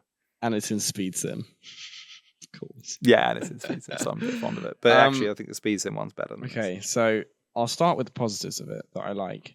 I actually do... With every fucking good thing in this game, there's a bad side to it. Yeah. Or something that's nearly good but not quite right. So with the gimmick in this one is the pixely shit. I fucking hate this pixel bullshit. This is an aesthetic I don't like. Sorry, I thought I started positive. Hang on. I thought you were going to say something you like. I'll get to it. But it does this pixel thing where it makes everything pixelated and blocky and square. I really hate that shit. I'd say that design aesthetic has had its time. It was very kind of 2010. Leave it there. I'm bored of seeing it. This is a me thing, but I'm just sick of it. I don't like it. It's this kind of Pac-Man crap. I completely agree. But it does turn you into a squid, a mouse, and a rocket. I like the squid. I think it's fine. It's a bit weird, but it's fine. It's also fucking hard to avoid getting hit, but it's okay because its controls are abysmal. Yeah, but I didn't at first. I do like the mice. I think it's quite nice how he's sort of like the sort of network thing. I also like how it first shows you the first bit to show you how to move it, and then you can do it. It's a bit unfair to make you kind of have to wait and see if you went up the right, because there are 4 paths. If you went up the right one, the obstacles are a bit hard to see, but still, I don't know. Also, if you're playing this game because you enjoy speed, these are a fucking killer. They really started that and Squid. And then, oh my god, this fucking rocket is a nightmare. It's bad normally, and it is awful as Trip. It's really hard. You have these walls, so you can't help but go faster and faster and faster, and then you have these walls that come at you that are far too wide, and you often just miss them. You just dodge them by going up and down, and it goes on for too long. A total piece of shit. Just zoom out. It would really help if they'd zoom out, because they definitely can, because everything's rendered in. Just zoom out a bit, so we got a wider. Weirdly, screen crunch shouldn't be an issue because it's whatever. I don't know, whatever the aspect ratio is. It's the normal and good, nice and wide, but it doesn't. But it still suffers. So just zoom out. Let us see some more, and it would help. Let's see what's coming up, so you can preempt it. It's just crap. So again, a nice gimmick, but done badly. Sick of it. I don't like the background. Actually, that's not true. The background's fine. It's quite cool. But I like the big Eggman face. It's reminiscent of the Mass Effect 3 Geth. I forgot what it is, but there's some level in like a sort of digital world that I quite like. Yeah, that's cool. I don't know. I just think it's the whole cyber digital sort of dimension thing has been done nicely, i.e. digital circuit in Shadow the Hedgehog Mad Matrix. That's cool and unique. Oh, I mean, incomparable. You can't compare. You cannot compare. Red, this kind of cool red, orange digital, just so much better. And then this is the standard blue, boring squares, cubes, lines. That's it. It's just shit. And it also steals like teleporting gimmick from Studiopolis. Yeah, which then happens again once in Egg Fortress, which is just random. Again, weird and random. Again, I played it and thought, no, seen that before. That's another unoriginal idea. And I know we said that we wouldn't put the boss as part of it, but fuck me, I hate the boss in this one. It makes playing it shit because I know I have to do it at the end, so I don't want to do it. Yes, which is an inherent flaw to all in of these most levels. It's, I It's think, because- once I'm because- through because the you bit know that's kind of there's a fun, I've boss. got a horrible bit at the end. Yeah. It's just, So you just can't sad. enjoy any of them other Exactly. than the best level, the most enjoyable level is an Act Amy level in Lagoon City because you I know you don't love have to that worry one. about Yeah, exactly. the boss. It's such a difference. It's such a just happy feeling. You can just be like, You great, can I finished the breathe. level. I know, exactly. Rather than having to sit through an agonizing nuisance. And then I like the song as well. I think the song's decent. Song's cool. Where is it, this one?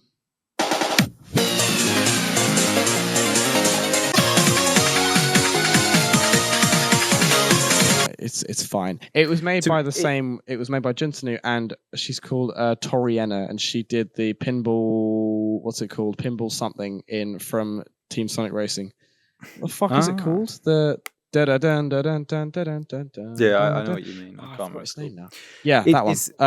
There is a astonishing, like a lot of the levels we hate the most are all weighted towards the end of the game. So I think literally all of mine are the latter half of the game. Most of mine are as well. Yeah, it's actually for mine. It's it's close to a clear division. Yeah, of like all of the latter half games, which apart is from weird. my number 7, which I'm going to say now. Yeah, it's weird that they did that. I don't know. That's my cyber station. You can chat about it when you get to it. Okay. Well, I'm gonna cover 2 now. Okay. So my 11, 10, 9, 8, my 7 and 6 we've talked about before. So I'm just going to group them together and add little bits to it. So my 7 is Sky Temple and my 6 is Cyber Station. Okay. So on Sky Temple, it's the poor man's Sky Sanctuary, isn't it? It's honestly not comparable. It really isn't. It isn't, but because it's trying to be that, but it's so far from the utter sheer beautiful brilliance of that level. It's got boring political gimmicks. It looks childish. I hate the pattern on the ruins, unlike what you said, but you like them. I think it's absolutely boring and weird and doesn't make any sense. It's quite fun. I don't think it's fun. I think it's shit. It's also ugly. It's just, I kind of like the tree roots that run through the ruin. That's cool. Again, I think this level in particular shows how poor the graphics fidelity is when you really look at those textures. It's just kind of shit. And yeah, they do things like Knuckles flies by. That's crap. Is that enough? Not really. No, it's not interesting. The music's a drag. I really don't like it. I thought I liked it, and then actually I really don't. I told you, it's just weird, isn't it? It's really fucking weird. The playing this level is particularly frustrating because of the fans and the air movements and everything. Everything's so slow and laggy, and it's just incredibly mid. And again, such a cool idea, a floating temple ruins with roots of trees interweaving it through and vast machinery that helps it stay afloat. Is it interesting? No, not even in the slightest. It just looks like a kind of, I don't know, kid's drawing brought to life. Yeah. And then Cyber Station is my next one. So I was higher on this, but as I said, it's because of where it's placed in the game. It's just such a relief from the nonsense that's come before. It's vibrant. I kind of like the level design. At least there's a bit more of you interact with the environment more than in most of the levels. Unfortunately, it's through more gimmicks that tend to just be a hindrance to the play style rather than an additive. The turning into animals is cute, but the jellyfish is nonsense. It looks cool, but it's the worst. It's not Sonic at all, as in the way you control it it's just so alien to a Sonic game. Sonic. No, it's not. I think they just missed the brief really there. Weird. That should go in another also game. Comes out of fucking nowhere. There's no explanation as to how they get there. There's no explanation or what it even is. The North Star Isles is the inside of a stupid child's mind, and you just go into different compartments of it. and you experience how these underbaked It's levels just sort of that randomness. don't link together. No. There's no story that takes you from one to the other. There's no coherence. It's the least you could do is have some narrative that explains, other than that boring hub world with that dreadful song that plays Fucking hell. non-stop on repeat. Yeah. Link it. Whereas we go from Golden Capital to just this. Yeah, okay, fine. But you may as well just have a menu select where you just click on the next zone and don't bother to think about how it all connects together. Yeah, the gimmicks are fine. Sometimes they're okay. I quite, unlike what you said, I quite like how it looks. I think it's in the context of this game, not really outside of it. I think it's vibrant. I like the colors. I like the blue. It's engaging. It makes you feel like you are in a kind of whole different world. It's not particularly Sonic, but I'm kind of okay with that because what we are given that Sonic is not great. And I have mixed feelings on the boss on this. I actually think it's cool. It's just painful, but it is cool. Yeah, and actually, given cool, this is a late it's stage shit. level, and it's a one-off level, thank God. That thank God. Thank God, there's not an Act 2. Yeah, it kind of works. I think it's more excusable, unlike in other levels where you've just played fucking ages and you have to sit through crap. A la Golden Capital. Yeah. And yeah, the rocket in trip section is irredeemable. Absolutely irredeemable. Shit. Yeah. So I would say after this, my remaining 5 levels, I think there's actually quite a gulf in quality for the next 5. I would say. I agree. So we're all aligned apart from Frozen Base, which for some unknown reason you have quite high. Mm-hmm. That's right. That's right. I'll tell you my 6 in a sec. Yeah, I agree. However, I still want to say this. The reason I enjoy a lot of these acts is for the wrong reasons. I don't know. It's like a lot of them is in a more that like sort of at least it's not this or at least it's not. Yeah. You know, it's which was me with Cyber that's Station. What pretty much but like I'd say for the rest of these levels, that's what I've got. Oh, I see. Yeah. I know what you're saying. Yeah, I don't know. I don't love any of these levels. No, I actually just agreed. Don't. I think, which is contrary to everything we've said. I know. In previous levels, Exactly. in previous episodes, where we've gone, we love all of them, but some are worse than others. This, none of them I love, which is that's what I said at the start. The best I don't love anything. The best it gets is like, that's decent. Nothing that's like, I fucking love this. Yeah, this it's kind of the minimum requirement is the best. Yeah. Merit. Okay, so my number 6. I've put, and this was very close to number 5 because I'd say that is quite similar. I put Speed Jungle Zone. Oh, really? Yeah. Okay. I actually wasn't impressed by it. I thought I was because of how much I love the music. Let me start with the music because that is by far the best. Start with the positive. Yeah, I'm going to smack us with Act 1, which I think is the best song in the entire album. But this song to game. actually have a positive thing is fantastic. This is a so absolute standout standout Sonic tune. It's so good, and it just shows us what we could have had if we let T-Lopes it's the potential. Do the whole thing. Exactly. It's just sad. That's the biggest part. But no, here we go. Fucking brilliant.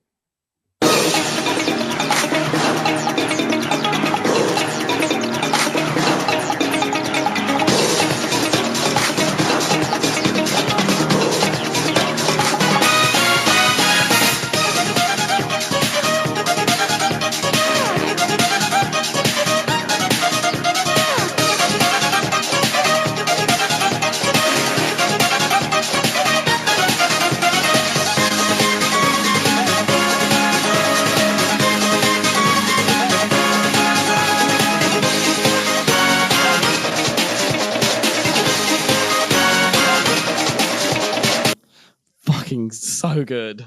It's outstanding. It's just such a brilliant feel good, so Sonic. It's so fast and lively. But then, like, my problem with it is inherent within its brilliance. What is it fucking doing there? Why is it? Why? Where does it? Hang on. Why are we treated to? Why is it over Speed Jungle? It could be put over any other level. It has any level. The only kind of jungle thing is like shit at the start, which is slightly kind of, I don't know, jungly. Also, apparently he said it was to kind of like debunk any theories of any sort of like racial issue. He was like, no, those are just the sounds of the animals of the jungle. It's like, no, they are tribal chants. Yeah, sure. definitely. But still, it's not specific to it. And then and proven by the fact that the next two songs, Act 2 and Act Sonic, are also just so nondescript. Oof. There's no jungliness to them. This Speed Jungle isn't a jungle. It's a kind of green. It's a green mess of. Again, I thought I liked it on my first playthrough. That's because of the song. I like Speed Jungle. I've thought about it, and I actually more. don't like it that much. I think it's a kind of nothingy place. It hasn't really got. What actually is it? What is the speed part of the jungle? I don't know why it's called that. That's strange. You have some. It's not that fast. Not at all, apart from the vines, but still. This is a bit shit. Kind of it's shit. I kind of like it when it goes chill. This is quite catchy. If it just did this, I wouldn't mind. Yeah, but it's just so simple. It's just so primitive and boring. It is. You could make it on like Logic, you know. It's really kind of just basic. No, yeah, Act 1's fine. Act 1's the best part. The Act Sonic Fang chase is fine. It's okay because you're not actually fighting him, so you just have to get through it at least. Yeah, but that's it. You get through it. You don't really feel much from it. It's just kind of there. And then the thing that makes me have this so low, which is Act 2. I think Act 2 is a hot mess and not in a good way. It's just got, you go from this weird grey cave bullshit where you can't see a fucking thing. What is the point? Why again? It's a PowerPoint texture. Why is that? Yeah, why is that in Speed Jungle? Why? Really great speed mechanic that. Yeah, exactly. Not That'll being able fucking to see down anything. What is fun about that? You can't see a thing. It's just shit. And then these kind of weird, like falling pits that the kind of endless pits. Again, not that bad, but just random. And then you jump into the kind of pipes that and they just push you out, and then you fall down. I found it really frustrating. Actually, it just pissed me off. And it hasn't got great music. You go from this. Usually, they kind of have a fairly sort of contingent thing with Act 1, Act 2 songs being similar. Completely different in Act 2. I don't know what they were doing. Yeah, and again, I don't know. Just back on the environment. The last thing about that, again, I'm repeating myself, and I'll continue this first because it applies to almost all of these. They just could have been so much bolder and done so much more. It's a slightly interesting place. It has some weird sort of like metal towers and kind of like sort of tiki towers that are made out of sort of like junk and I don't know, these sort of wooden houses really. But it's all just a bit random. It's all a bit soulless. There's no kind of explanation for any of it. It's just kind of there, and they've said, right, this is Speed Jungle, which is. It's just a mess of these slightly random, kind of weird things, which is again kind of cool, but not great. And the backgrounds again, shit. Just these kind of green balls of leaves. That's it. What the fuck? Give us more. It's just dull. It's dull. But yeah. But honestly, that song goes such a long way in me liking this. It'd be a lot lower at this level if it wasn't for that song. I start level and think, oh great, I get to play a level to this song. You get to go fast, and then you don't. Yeah, exactly. That's it, really, for that. Nice. Number 6. I will comment on Speed Jungle later. My number 5 then is Pinball Carnival. Is it? Oh, interesting. Yes. What do I like about it? It's a bog standard carnival pinball level, so it's, unless they really fuck it up, it's not going to be that bad. I actually kind of like the pinball. Unlike Golden Capital, the pinball stuff is decent. I think it works. I think there's a success. I like the Halloween pinball carnival combo. That's a good idea that kind of works. I think it's a decent synergy in the two aesthetics that does work. I don't know why that hasn't been done before. I thought it had, but it hasn't. But it actually does make sense, and it's a good way to make it more interesting. The puppet tail shit, nice. There's puppet tails at the top of Act 2. I like that, and it makes sense given the thematic in the level. The only problem is, like with all of these levels, it just becomes a bit boring once you understand that you're kind of stuck with the environment that you're stuck in, because like with all the levels, it's basically the same all the way through until a mild variation at the end. So it's not, I'd say it gets less interesting the more you play it, which isn't great. There's nothing to notice or kind of go, oh, I really like that bit. It's all quite similar and samey and safe. I think it's the vibrancy, like this, the style that this game opts for works better with this color palette. I feel they've got a quite nice. If you look at the background, there's quite a nice like mix gradient from azure green to purple in the background, and then I quite like the design of the giant Eggman with the blimps flying around. I think it's actually okay. Yeah. I don't mind it. The pinball's fun because at least you can send it and fly around. The fireworks add a bit of like, makes you feel like you're interacting with the environment. And yeah, as I said, Act 2's got something going for it that's just makes it a little bit more interesting. Thank God it's not just another pinball level. I think that's it. It's fine. It's fine. Yeah. Mine's at a fairly similar place, but I'll get to that when I get to it. Okay. Yeah. Interesting. Yeah, you kind of covered every bit I did too, but yeah. I don't know much else to say. I mean, there is. I like it a bit more. Maybe on this, there's just worth just mentioning the fruit. This fruit shit is just weird. God, the fruit nonsense of this act fruit shit that is just so out of place. What are we doing? Why are we bouncing around as Sonic, climbing around these areas? What's this iPhone crap that we should be in an iOS game? It's just to collect what? Fruit so you can buy medals that allow you to unlock tiny parts of characters that you might play in a shitty co-op with your friends, who most of whom won't be skillful enough to even complete the game. You also won't have if you're playing this game and love it. Yeah.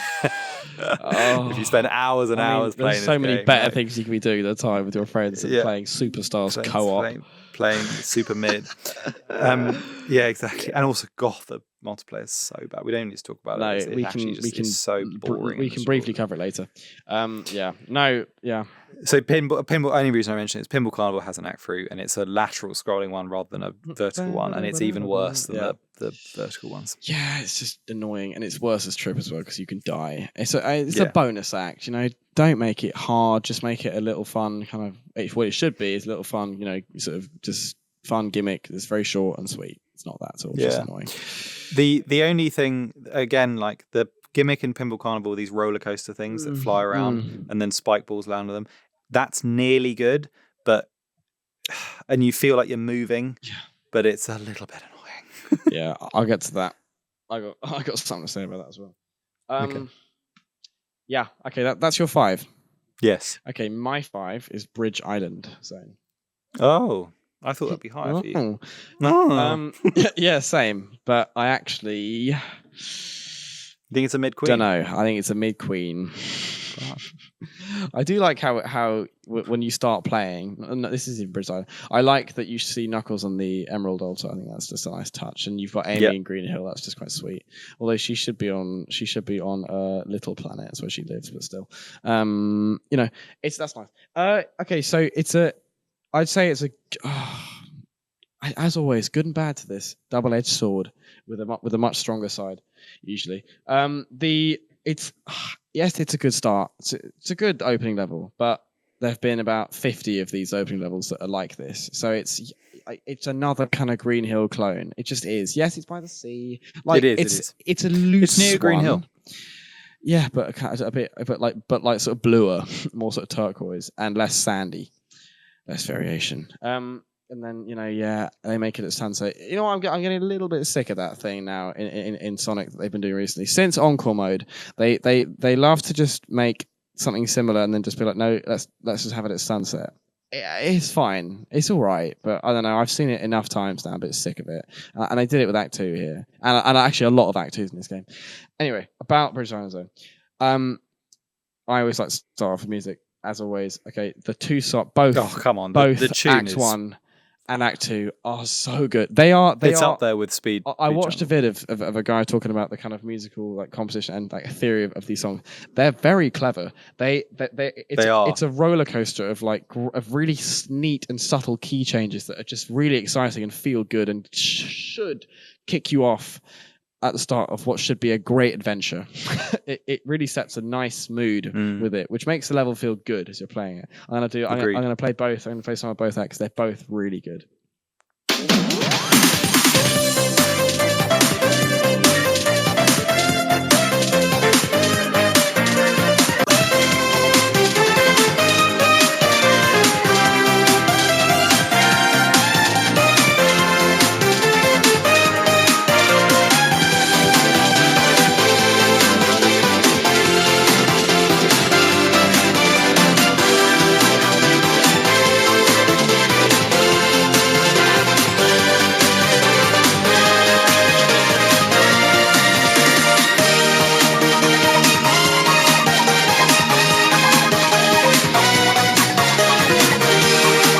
So good. I think honestly, all the budget went on that song. Yeah, it's so good. One, it's catchy. It builds and builds, and when it triumphs, it doesn't leave it there. It makes it even better. It's quite sort of adventure. It's quite Emerald Coasty, which is why it's so good. Oh, with a modern touch. This build, and then it's out and it's even bigger. It's great. And then Bridgestone Island 2, also it starts off with a really catchy which could be annoying, but it just works. It's nice. Act 2 then just does it even more and changes up in even more interesting ways. I'll jump to the kind of bridge bit of the song.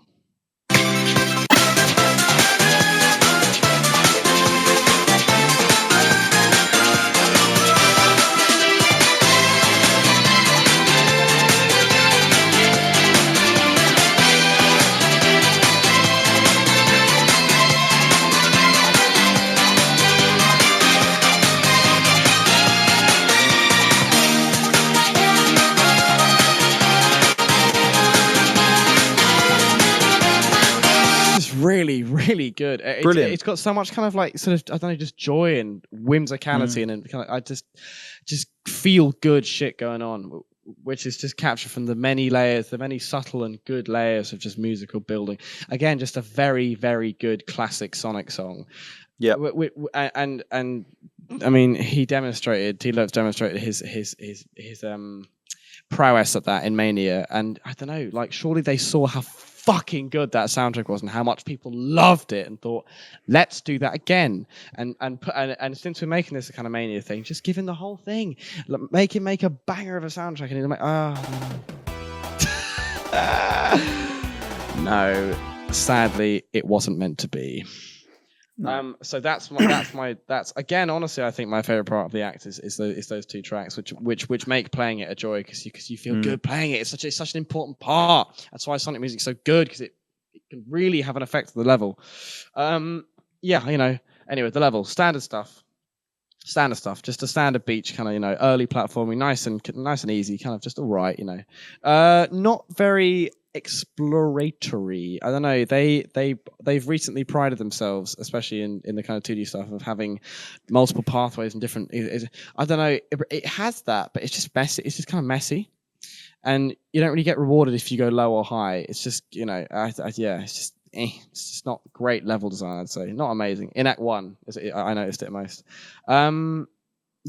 It's just kind of hard to tell where sort of anything is. It's also I'd say that maybe the first out of maybe 2 or 3 times you ever used the water gimmick of Emerald Power and the waterfall, which you could fly up there as Tails. I think those gimmicks were designed to be used more in the multiplayer. I think that's why they don't necessarily work as well in the levels. They're not. They are. They're not in the multiplayer at all. They are. They are. When? They're not. They are. They're supposed to, you can use them in the co-op. They're not in battle mode. No, but in co-op. Oh. Oh, I see. The 4-player thing. Oh no, fine. Yeah. That's whatever. Yeah, no. That's it, really. There's not much else to say about it. No, fair enough. I've got more. I'll add to it more when about I get the to bosses, but we'll get to that. Yeah. Okay. That's 5. Hang on. My 4. I've spoken a lot, but my 4 is Pinball Carnival. Okay. So I'll quickly do that. You covered most of it. I agree with you pretty much fully. I just like it a bit more. Again, I love the music in both. I love the spooky shit combined. I think it works. I love the giant Eggman kind of quite sort of creepy giant silver Eggman dome thing in the background. I think that's great because that watches you the whole time and you spin around it. Yes, it's nice, and it is. it's a sort of Stardust Speedway callback as well. Yeah, very good songs in both. Love Puppet Tales. Yeah, also just sort of decent level to play, and the pinball stuff isn't too invasive. It's there and it's good. The background's average in Act 1, apart from Eggman himself, the statue. The background's just very, very boring. Oh, just same old shit, you know.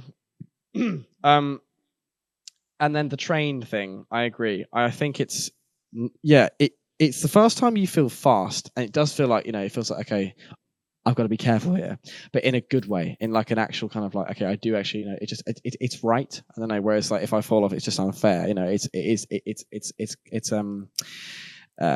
precarious. It's good, but I don't know. The spike thing's a bit of a bitch sometimes. It's just a bit annoying how they kind of come at you, and yeah. But no, I like how it's designed with how they show you arrows when to jump, and then by the time you've clocked it, it's right. It just works. It's quite sort of neat that, you know, it's taken into account human reaction time very well.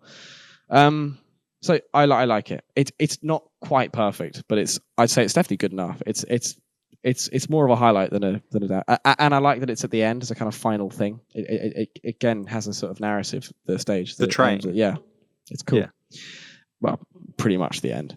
Yeah, no. So nice. Agreed. Okay, let me just we agree with that. I'll just very briefly play some of the tracks because they're great. Oh, pinball. Yeah.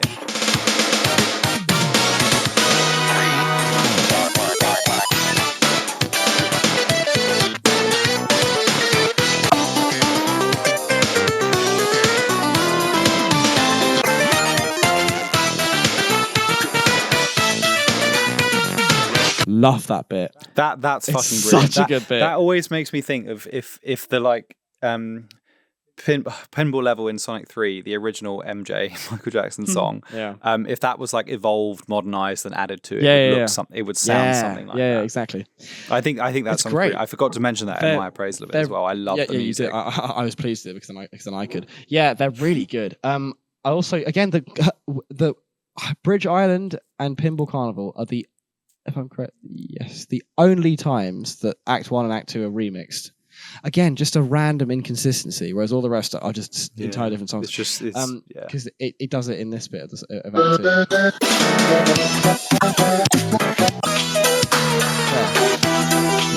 It's nice because that's so neat. It adds continuity across the levels, narrative, and rather than changed, Speed Jungle, which you've got. Great, it's neat. Yeah. I like it. I think it works really well. It works very well. Yeah, but no, strong zone, very strong zone. No, sorry, not very strong zone, but just good zone, decent mid zone, mid, but like decent mid. My number 4. So yours was pinball, yeah? Yeah, that's my number 4. Yeah, so mine's Speed Jungle. So I'm just slightly higher on it than you. I actually really like the environment. So you struggle to define it. Let me define it for you. It is a steampunk jungle. It's got steampunk machinery amid lush greenery, with some actually quite interesting little pockets of aesthetic in there that I quite like. You clearly don't. It's trying to be that, but it didn't go for it enough that you can call it that. You can call like corners of it that, but the whole thing overall isn't that. It's a mess. It's a weird mess. If there was more of those elements, it would be, but it's trying to be, and it isn't quite. I agree. You can tell they're trying to do that, but it could be that. It's a bit. More. It struggles to define itself. Because it kind of has those structures in the background, but you don't ever go in them, so you feel like you're moving by the level rather than through it, which is the classic Superstars problem. I think I would have had it higher, to be honest, because I do like it. I like the greenery, I like the vibe, I like the machinery and the pipes and the interlocking sort of substructures that run across the back of it. I think it's nice how you get the background's actually quite interesting. You go from like when you go down into the level, you tend to go into a tree line and the machinery disappears, and as you go higher you have the peaks of these weird buildings that emerge, and sometimes it's almost becomes entirely, as you go through the level, it gets more dominated by the machinery, which is cool. And it's a fast-paced level. The reason it's not higher, I think Act 2 is a steaming pile of shit. the fucking darkness gimmick. What is that? It's just terrible. And you get butterflies to light the way up. Fine, but it's just not additive. It doesn't belong in a Sonic game. It doesn't make sense with the ethos of Sonic gameplay, which is go fast and explore. The darkness gimmick literally takes away both of those things. You can't go fast because you can't see where you're going. It also looks terrible, like embarrassingly bad. This big grey smudge over the screen. It's no attempt to make it at least make it interesting. Black. Why is it It's just awful. It's so ugly. So ugly. Again, it just makes you think, who are these people making this stuff? And yeah. Again, like all of them, the endless grinding does also become a little bit like, oh god, just more of it. When will the level end? And then I hate the Fang level. I'm sorry, I think it's boring. It's a whole level of running away from him. I don't know, just feels strange and out of place and not particularly fun. And that's one of the biggest crimes this game commits is Fang, and how it's so interesting and nice that they brought back such a great character from so long ago, like they did with Mighty and Ray, and they associate every single appearance and feature related to him with dread and irritation, so that he actually becomes so unwelcome. He's arguably kind of the worst part of the game. Well, all of the worst things happen with him. Yeah. There's some very bad bosses. Which is such a shame because he's so cool, and it was so exciting when he was teased as coming back. It's like, oh great, and then they smashed it. It's that. So yeah, Speed Jungle. I like it. I think it's a decent stage. I like the little tiki heads, and the badniks are quite interesting. I enjoy them steampunk machinery. I think that's a good idea and a good effort. Not amazing, but good. My number 3 then is Lagoon City. I think this is it's mid, but mid to good. So I'm repeating myself. It's the same things. It's like it's a nice concept. It looks nice, but it's just not. It needs more. It needs more to it. Is it a ruined underwater city, or is it a beach area? What's it? Other than it's basically just it's got a pretty color palette. It's got some decent gameplay within it. It's a very happy. Actually, the buildings are interesting. I think that's what really appealed. Actually, when I'm thinking about it, the look of the buildings. What kind of city is it? It's not a fucking city though. No, but it's a kind of fantasy underwater. They look the cities. The buildings look like shells, which is quite. They've got the kind of engravings that shells. I suppose shells have. And then the plant life and the slides are kind of fun. They're a bit slow, but they're fine. To be honest, I don't have a whole lot to say about it because it's just fine. It kind of reminded me. I think a lot of the reason why I liked it was it gave me Sonic Rush vibes. But yeah, it's other than it's got a quite good balance of underwater sections and not. It's got a nice color palette. And it's got a nice feel to it. I can't actually say a whole lot more to it. What I do love is this. I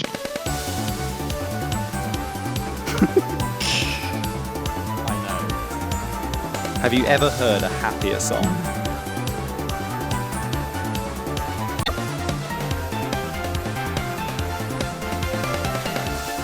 I don't know why we're so triumphant and celebrating, but it's a really, really lovely, upbeat, happy song. And Act 2 is very peaceful as well, which does fit with the... Act 2's got such a good song, yeah. This is a classic Sonic tune. So good. It drops and goes quiet, which is really good as well. And it's chill. That's what we were saying in the Advance episode. It's actually... Yeah, it's actually quite a chill song on a Sonic level, which works really well. Yeah, I like Lagoon City. I had positive experience like mid to positive experience every time I played it. Yeah. And it's always like, oh yeah, this is a nice break from the shit. I haven't had too much shit yet. It's kind of the last vestige before the shit really begins.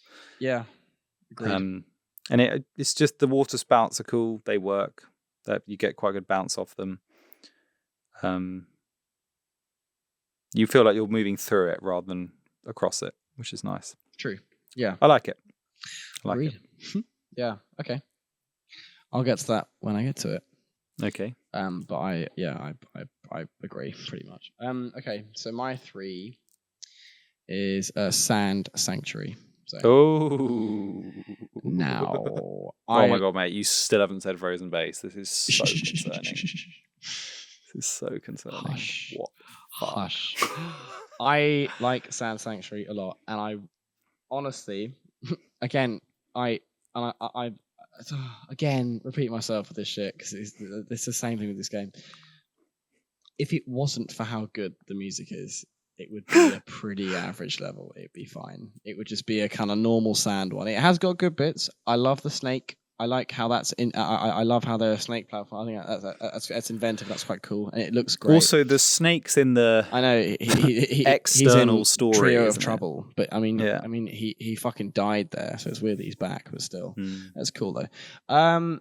I really haven't got a lot to say about this level. I just think it's a very normal, good. It's got a decent background. I like how bright and how vibrant it is. It's very just. Yeah, it's very bright. Just a refreshing change for a lot of the game. For what comes up. It's also only one act, thank God. One act, which is thank God, because they would have done something horrible with Act 2, I bet. Oh. As I mentioned ages ago, I hate the arrow rail gimmick. I think it's just fucking annoying, poor, not integrated, stupid, and shit, and could have been done better. A lot of enemies in it as well, in the way, but still. Otherwise, it's a good level, and what makes it just like really enjoyable and not even playing it is just that you get to listen to this.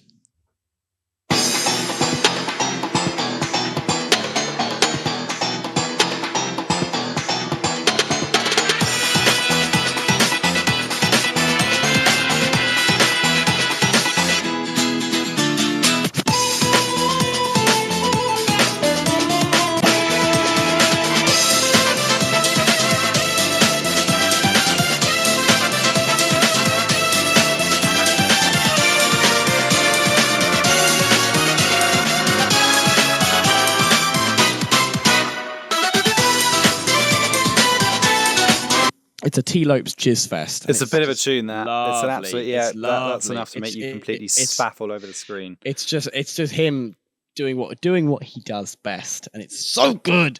It's so good. It's The really good. the best bit is the da da da da da da da da da da da. That key change is just it's so good. It's so nice, and honestly that's why this level's so high. If the music had a Sonic 4 bullshit thing over it, it'd be like halfway down, but it really boosted up, I think, and because overall, and that's the most important thing this should all be about, is how much fun you have playing it, and it makes you have a lot more fun, which is why I put it high. It's true. That's my 3rd. Okay, which leaves our top 2.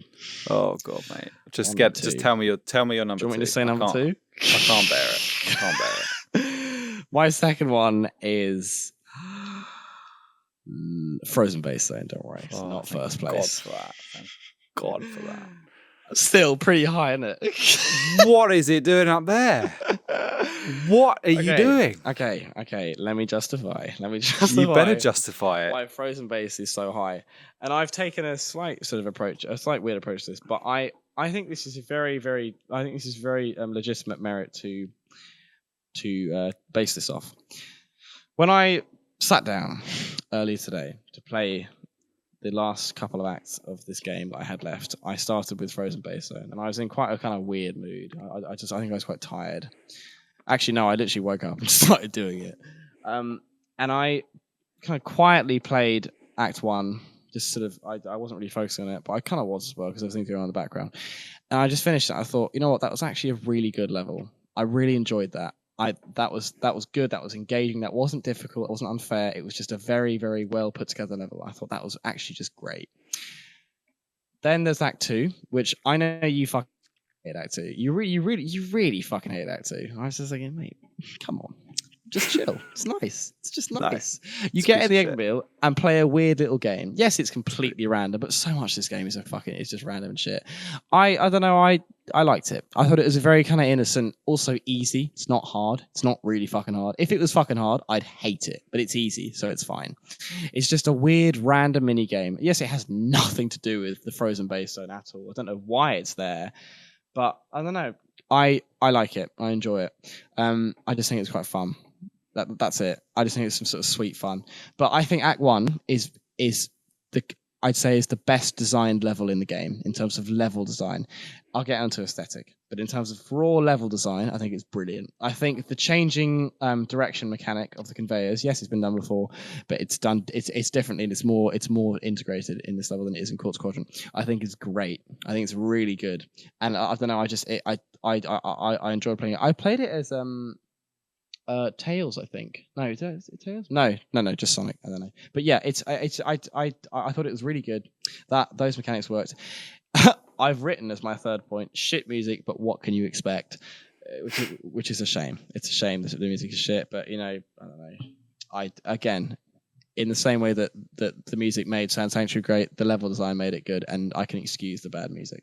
And then Act Tails is fine. It's just kind of harder and a bit more unfair, but it's fine. I also played it right afterwards in that same mood, and I thought, yeah, that was all right. It wasn't too bad. I was super for a lot of it, which helped, but still. And then as in me, not Tails. And then and then, as you mentioned, it's a nice detail of seeing the Egg Fortress rise in the background. That adds a bit of sort of cinematic excitement to it. And the ending is a kind of last, really, really quick run through of these with these sort of pylons coming down. Random and weird, but I don't know. It's nice to end on a bang. And as you said, the cave is cool. I like that as well. The ice cave is nice. Yes, it's just a boring frozen base. The trees are nice at the start. You kind of never see them again, really. But I like the background. I like how big the background is. It's a big sort of tundra. I don't know. I like that a lot. It's nice. And yeah, I quite like how it's red. At least the base isn't grey like the other two. And the snow is just kind of sits on it. I don't know. Yeah, the spikes look nice. It's just I had a lot more patience with it because it didn't fuck me over like most of the other levels in this game. It actually just treated me as a normal player. It was a good level. That's why it's so high. I think it. I think it demonstrates some. It shows us some very rare in this game good level design.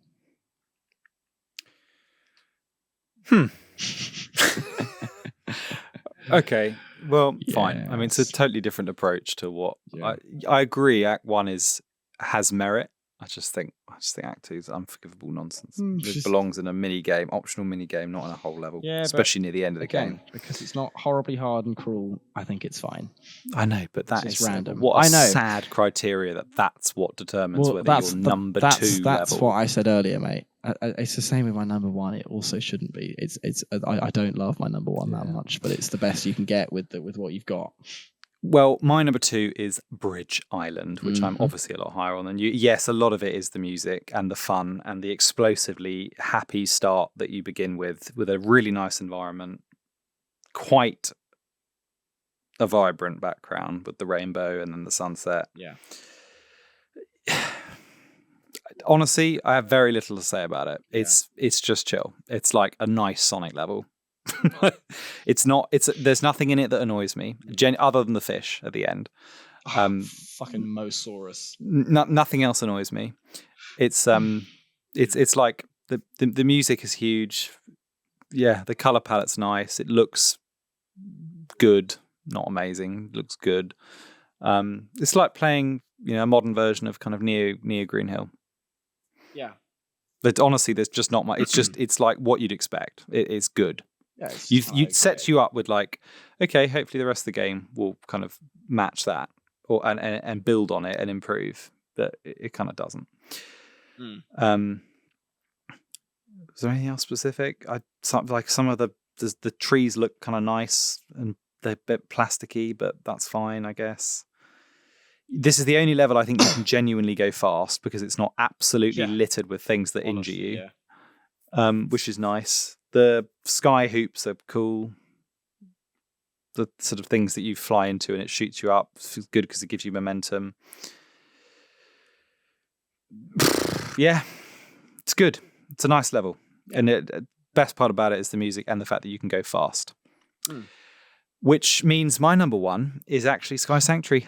Do you mean Sand Sanctuary? Sorry, Sand Sanctuary. I wish it was Sky Sanctuary. Sand Sanctuary. Yeah. Interesting. This, I think, is a big plus about it is that it's only one act. Yeah, again, what a shame. I know. What a sad bonus. This level, there's less of it. I think this level is good because it's other than Bridge Island, but you can't credit that too much because it's the first level. This is the only level that actually feels cohesive and like someone had a clear idea as to what they were going to do with this and was like, it's going to be a sand level. It's going to have these features. We're going to have the big snake that runs as the continuity throughout it and gives you a bouncing surface. That's quite cool. You get a kind of momentum. The background's decent. Shame it's completely ruined by the awful boss that happens at the end, but it has like, I don't know, it's got a lot of the tenets of a decent Sonic level. It's got it's a good challenge, like a good difficulty level, I think, actually playing it without being too much of a nuisance. It makes you feel like you're on it's well placed. It kind of belongs in 6th place as like a good adventure.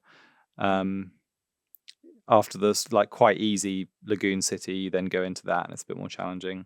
Yeah. It's got a good mix of interior and exterior, I think. Is that accurate to say? No, it doesn't. It doesn't. Sorry, it was all. It's all exterior. Once. No, you don't go inside one. So I imagine there being a kind of temple, but you don't. Sandopolis, yeah. I like the little cactus. Again, I think like with Bridge Zone, this Bridge Island. Sorry, the aesthetic of this game works. Sorry, I said this was Pinball Carnival. The aesthetic of this game works with this color palette. Yeah. Because I think, ironically, because it's a desert, so there's more open spaces, so less detail is required. Therefore, this kind of slightly more sparse, childish look actually does work quite well. Yeah, agreed. Soft and kind of squishy. It works. Yeah. Exactly. It does feel a bit Mario and NGL, or a bit Lost World, and not in a great way. The snake is very Mario. Yeah. Even the song I thought was it's like a Sand Shower Galaxy from a little bit. Galaxy 2, yes, it could be in Mario Galaxy. Yeah, easily. I agree. It's easily. Yeah. Yeah, which maybe that's why I like it, because it's like, probably. Okay, yeah, this is something that makes sense. You know, they've just gone for this vibe. It does feel, actually, looking at it, watching it play through, it feels very Lost World. Which is, again, not great, but I think it's the most cohesive. It's I like the snake as well. The snake's cool. Yeah, he's good. I like that you see him at the end. Because it's something unique, you know, it's not just, play through the level. It's actually like a story that runs through it you can engage with. I think that deserves to be applauded. But, you know, honestly, it's worse than pretty much every level than in Advance. So if you were going to rank it within the grand tier of all Sonic levels, it's not a... No, all of these are low. Blazing win. Exactly.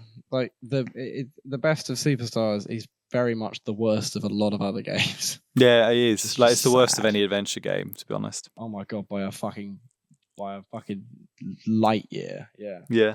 Okay. Well then. So why do you why is Lagoon City won your first place? Honestly, again, like I said, similar to Frozen Base, the most enjoyable experience I had of playing all these levels was Lagoon City. That's the most. I was saying I enjoyed it as well. Kind of pastoral and just easy and pleasant and just peaceful thing to play. I just thought this is fine. It's a water level. It's not a bitch. It's, you know, there's not too much water. It's fine. You can get through that. It's not unfair. It's good. It's got some very nice music in Act 1, which is a sort of very obvious Hydro City kind of like trying to be it's sort of trying to but very knowingly disguise itself as a remix. It's not, but you know, I mean, it goes like at the start, just like it's the same shit. The Act Amy song has grown on me a lot. I think it's also very good. It's very happy. It's very it's so bright. And then the Act 2 music is fucking beautiful because it's like the Sonic 3D Blast Sega Saturn soundtrack, which I adore and I think is so good and has that kind of just ethereal mysticalness to it that's just so good. Mysticality, which is so good. As for the environment, it's fine. It's very flat. It's very flat. There's no colours here. Might be some of the there's flattest. a couple of pink and yellow shells. It is and, it's a good colour palette. Yeah. It's nice. It's a nice kind of tan. It's sort of like Did you say it was like Rush, that one? Yeah. Yeah. It's got a similar vibe to Water Palace a little bit. Yes, it does. But yeah, no, it's because it's kind of outside and it's a sort of temple, which is a really nice feeling, a nice kind of atmosphere, aesthetic. But no, it's really flat. They could have had so much more going on with this temple, but it's all just kind of flat stone, sort of I don't know, like limestone kind of shit. And then the background as well, really crap and boring and just shit. More of the same, but blurry and just bad. No, nothing interesting. No kind of just like establishing kind of setting, just more buildings. It's just there. Be nice if you could maybe see the sea in the background because it's meant to be on the sea apparently on the maps. If you could see the kind of stretching sea and then more of these buildings in the distance. But no, it's all very much kind of foreground in the background. Just flat. So there's no perspective. There's no kind of scope. It's just there. Honestly, a huge like I said, a huge plus to this. I've written this like at least it's not just grim. At least it's just nice. It's just nice. The fruit's quite chill. I kind of like the fruits are chill. I thought this is weird at first, but again, like the Frozen Base Actor, I thought this is weird, but I don't know. Yeah, it's all right. I like it. I don't mind it. Doesn't make sense, but it's nice. And yeah, I also like the water spouts. I like how they just kind of shoot out. That's just very quite sort of pleasing. Yeah. Yeah. So I thought of all of my experiences with these levels in the game, I had the best one with this one, so it has to win, I'd say. Yeah. Fair enough. So there are 20 bosses in this. 20 bosses. I think let's just blast through this. Too many. And okay. we've said a lot. I'm going to say it one more time.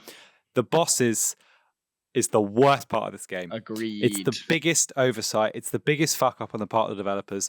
They massively lengthened artificially the length of the gameplay by having endlessly slow, dragged out, poorly designed bosses which massively detract from the how enjoyable the experience is of playing the game because you have to wait endlessly. The one hit kills are brutal and unfair, and the repetitiveness is just numbing. I completely agree. Fuck the bosses. So let's just do I'm gonna kick off and I'm gonna tell you my least favorite boss because this one I think I want to just say a little bit more on it.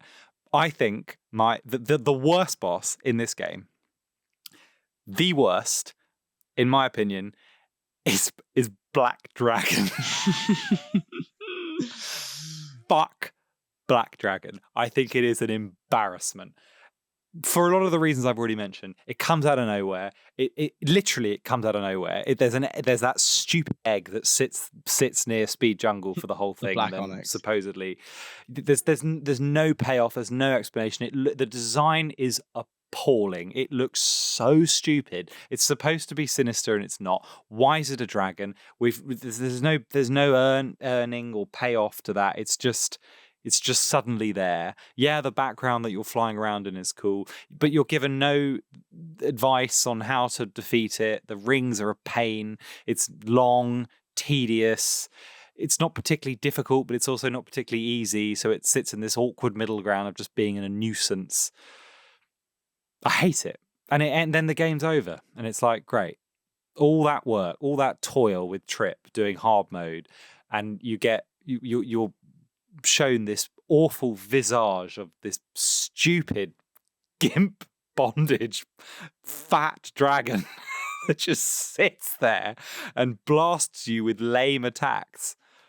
Rubbish. Yeah, mate, fucking A.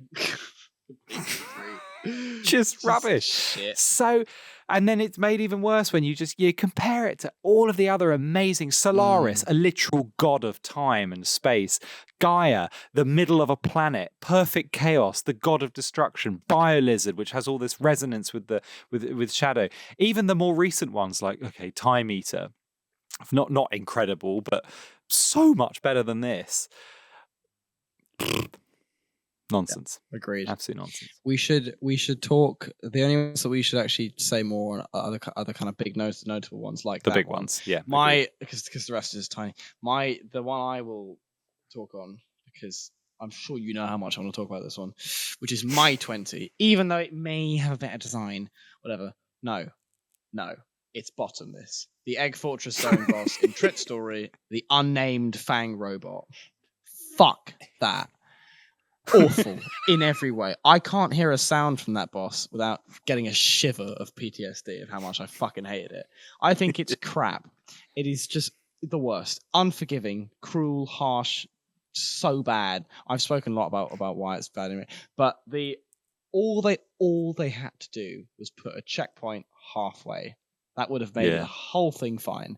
But you're on constant edge in thinking, oh my god, if I die, I have to do all this again. It adds so much stress to this level. That's to the boss.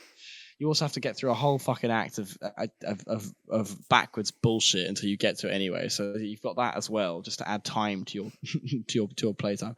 And it's like, the phase 1 is fine, boring, slow, and a bit hard with the instant kill lasers. Why are they instant kill? No need at all. And the kind of bumpy ground is actually a big fucking difficulty as well. How it's kind of bumpy.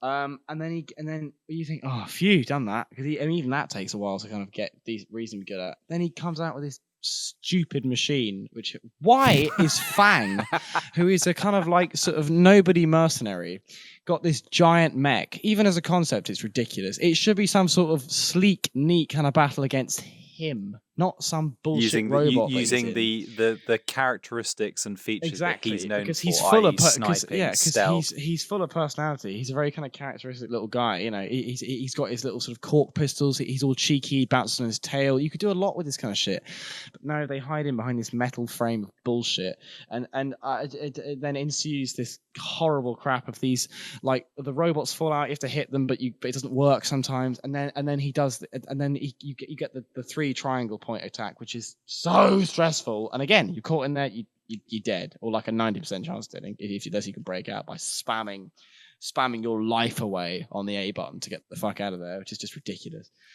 And then after all that, just think about what I've just said, all that, then you have out of nowhere this headbutt attack that destroys up everything you're standing on, apart from 2 little platforms that you may or may not land on, god, if you're lucky. And then even that, you got to hit him there for him to go. One more hit after that. It's just torture, and you get nothing in return. All you get is Black Dragon, who is my 19th place, who I completely agree is a piece of shit. A fucking piece. It's just you taking the piss. And there's this dreadful music over it. It's just horrible. But oh god. Fuck Black Dragon. Yeah, fuck all of it. Shittest addition to the Sonic universe ever. You honestly look at the design of that thing. He is. I know, it's bizarre. Why has he got little slippers on? Why has he got metal slippers on? Why has he got these kind of like this weird sort of like kinky dog collar around his skin thing? It's so weird. He's got this. He's got this fat face. He's got a giant belly. It's just silly. It's just very silly. I'm not a fan. Where have you put Fang's boss? I'm not going to tell you. Piece of shit. I bet it's first. You'll fuck. Okay. Well, I'll tell you my bottom 5 then. I'll just rattle through them. We got Fang at 20, Black Dragon 19, Giant Eggman Mech, which is the other version, the normal version. I fucking hate that as well. Also a piece of shit. Good. Also in the same arena. Boring, lazy. Yeah, like at least shut up, you know. Then I've got Eagle from the Frozen Base Zone. I fucking hate that shit. I hate running bosses, and especially how if you slow down you die. That's a final boss thing. You only get that in Sonic 3 final boss. Why is it just casually there? I hate it. It's a pain in the ass. Then I've got Cyber Station Metal Fighter. Yes, it's cool that you fight in Metal Fighter, i.e. Metal Knuckles, whatever, Metal Sonic. That's really cool. But fuck me, it's horrible. It tricks you. It's just mean. it's just cruel. You think, oh, okay, I did it. Mean, that one. And again, it's a chasing one where the ground is falling right behind you, which I fucking hate those. Then I've got the press machine from Then I've got the Sand Sanctuary drill one, which is just shit and is probably one of the biggest culprits for time wasting and just watching shit happen. Utter crap. And then I've got the Then I've got Fang's fight in Golden Capital, which I despise. That's my 14. Yeah, 14. I've done 20 to 14. Go up to 10. Yeah. Okay. Then I've got the Press Factory Press Boss, which is just fine. You know, it's just like, God, just fuck off. And I mean, I played it and it broke for me. I got trapped in the corner. I think it's just not fair. And then I've got the Pinball Carnival Roulette boss, which you can cheat on if you've got Amy. You can just like double jump and destroy it immediately, and it's not too hard. It's just kind of nothingy, very very unmemorable. And then I've got Bridge Island Zone Eggman Mech boss, the first one, crap, and takes years to set up. I don't care about this boring robot where he puts on his head and gets. It's just I don't give a fuck. Just let me just break it. Takes ages. I hate that you can't like double hit. You can only you can never do one hit. You can't sneak in a second. Another one. massive never. flaw You can never in the do whole that. boss because system. that's great in Sonic games. It helps because it also means you're powerless as a player. Exactly. Yeah. Exactly. You've got you can't get better. You can't get little sort of wins over it. No, you have to do what it tells you. And then at number 10, I've got the Sky Temple Floating Saw boss, which is just average. There's nothing to say about it. It's just average. It's actually very hard as well. It's just a bit still. Yeah, that's my 20 to 10. What are yours? Okay, I'll quickly do mine. Yeah. So I had Black Dragon as the end, fucking useless. Yeah. Then I had the Golden Capital Fang boss, where he travels through the fire, and then comes out and creates a shield, and you have to hit. That is the worst boss in the game, leaving out Black Dragon. And the biggest insult to gameplay in modern games I have ever seen. It is such a joke. It lasts so long. It is so pointless. And again, that thing I was talking about things preloading so that you don't have a chance to miss them. The fire is happening before you get there, and before because the screen moves so slowly and you're moving with it. Sometimes it is impossible to dodge. It's unfair. It takes the unfairness and puts it and make it's so acutely bad in that one. And it's unbelievably slow. It's like 10 minutes of just shit. Worse with Trip. Well. Fucking Black Dragon is literally like sort of 15 to 20 minutes long. Yeah. It's so boring. It's just, we're back in the... If you want to take inspiration from the old games, which this game's obviously trying to do, note how those bosses are so quick. It's like, they're over in a minute because then they're a small addendum to the level. They're not bigger than the level itself. Idiots. Then I put the Egg Fortress Zone, the giant Eggman mech, which is the final boss of the main story. Then I put the floating space sphere from Frozen Base, which you absolutely love. I think that is so stupid and doesn't have any place in a Sonic game where you fire lasers at it ad infinitum. Then I've got the useless and unbelievably slow and unintuitive Sand Sanctuary boss, which forces you to watch endless cinematics of it dicking around in the distance. It's also easy and long, which is just it's rubbish. And it took me so long because I also couldn't figure out how to hit it, because the game introduces this mechanic it hasn't introduced before and doesn't really give you any hints. I just also think it's stupid. It shoots paving stones at you. Yeah, it's really weird. Which then like sort of transpose on top of ones that are already there, which just looks bad anyway. Yeah, it just looks cheap. It's just It's nonsense. Clumsy, stupid. Shame, because it's obviously my favourite zone. Then I put the Sky Temple Floating Saw. The boss at the end of Sky Temple, where you're in a kind of tunnel of air and he's firing saws at you. That is awful. Just awful. Really long, endless sort of cinematics within the boss to watch that take ages to get through. And it's just so hard to move quickly and dodge those saws while you're in the air. It's unfair. Lagoon City boss, where there's water rising and you have to jump up the platforms and hit it. Similar sort of complaint. It's slow and dull. Don't like it. Then I've got the Metal Fighter in Cyberstation. It's only so high because I think it looks really cool. I like how it is huge. And if you've taken the time to unlock Mecha Knuckles or Metal Sonic, which I can't think why you wouldn't have unlocked only those ones by that point. But at Trip Story, it is quite cool. At that point, you haven't unlocked everything, so you've got a half-painted Metal Sonic or Metal Knuckles, so it just looks stupid. I had a fully fledged one. I had done more. Did you? Yes, I had unlocked. I made sure I'd unlocked Metal Knuckles fully by that point. Mecha Knuckles. Oh, I hadn't. Yeah, you obviously just shit. No, that did look cool. I actually think that boss has good trepidation and sort of, I don't know. It feels. I don't mind it. Actually, I don't mind it. Then I've got it's barely a boss. The Mosasaurus or whatever it is, that giant fish at the end of Act 1 of Bridge Island. It's not great, is it? It's so hard to. It instant kills me every time I play it. It's just a bit. It was just unnecessary. It is just unnecessary. At number 11, I've got the monkey, the god awful monkey in Press Factory that makes that stupid squeaky noise. He's just a bitch. At 10, I've got the Pinball Carnival clown boss, which is fine, but lasts like maybe 3 minutes too long. Yeah, agreed. So now you tell me your 9 to go up to like 3rd place. Yeah. I'll save my top 3.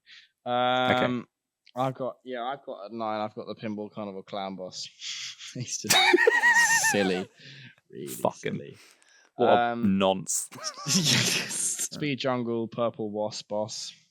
Fucking just kind of pissed me off. It's pretty annoying. Yeah, it's not a fan. And also fucking 10 years for it to get started. So followed by the other Speed Jungle boss, the Swinging Black Ball, which I which is just stupid. What is it? Why is it? It like looks like it has the ball. texture of a fucking like sort of nuclear warhead. It's got this sort of hard metal. Super weird. So I kind of quite like it. I quite like the how you have to make it hit itself with its grapple thing. I quite like that. I've then got Lagoon City Rising Water Boss because it's so easy, so you can get through it. I like that. That's a big plus for me. Just fuck off. It actually isn't that easy. It is. It isn't. The end is quite hard. No, I found it very easy. I don't know. It's just eating shit. 5 Press Factory mini boss, the monkey. Fuck on. He's so easy as well. It's just some simple pressing. And then at number 4, I put the Mosasaurus, mainly because I really like. I like the fish itself. I think it's really cool, and I like how it's the only named one there. I like how it's kind of swimming around. Yeah, he's all right. I think you've given a bit too much credit to that guy, but fair enough. Maybe, but still, that's what he is. But fuck, it's not a boss. It's not. Well, it's barely a boss. It's just to sort of like run away. But fuck, it's annoying. It's really annoying. Yeah, he's playing his knuckles, and you can't get the momentum. Yeah, playing his knuckles is literally impossible. You can't do it. If you play with someone else, it's fine. But playing knuckles is the worst because you just get trapped, and then also again 1-hit kill. Why? It's the first level. Why the fuck is it an instant kill? So mean. Because you've got no lives. Exactly. So doesn't matter. To do so. That's my 4. I've got 3 left. That's really funny. Okay. I've got some weird last 3. Go on. Oh god. Do your 10 to 4. Okay. At 9th place, I've got the purple wasp from Speed Jungle. Oh, not nice and close. Fine. Yeah. Bit slow, but fine. Yeah. Then why have you put this so high? I've got the stupid fucking pig at 8, the golden capital pig. It's okay, that one. It's okay. I don't mind it. It's quite fun.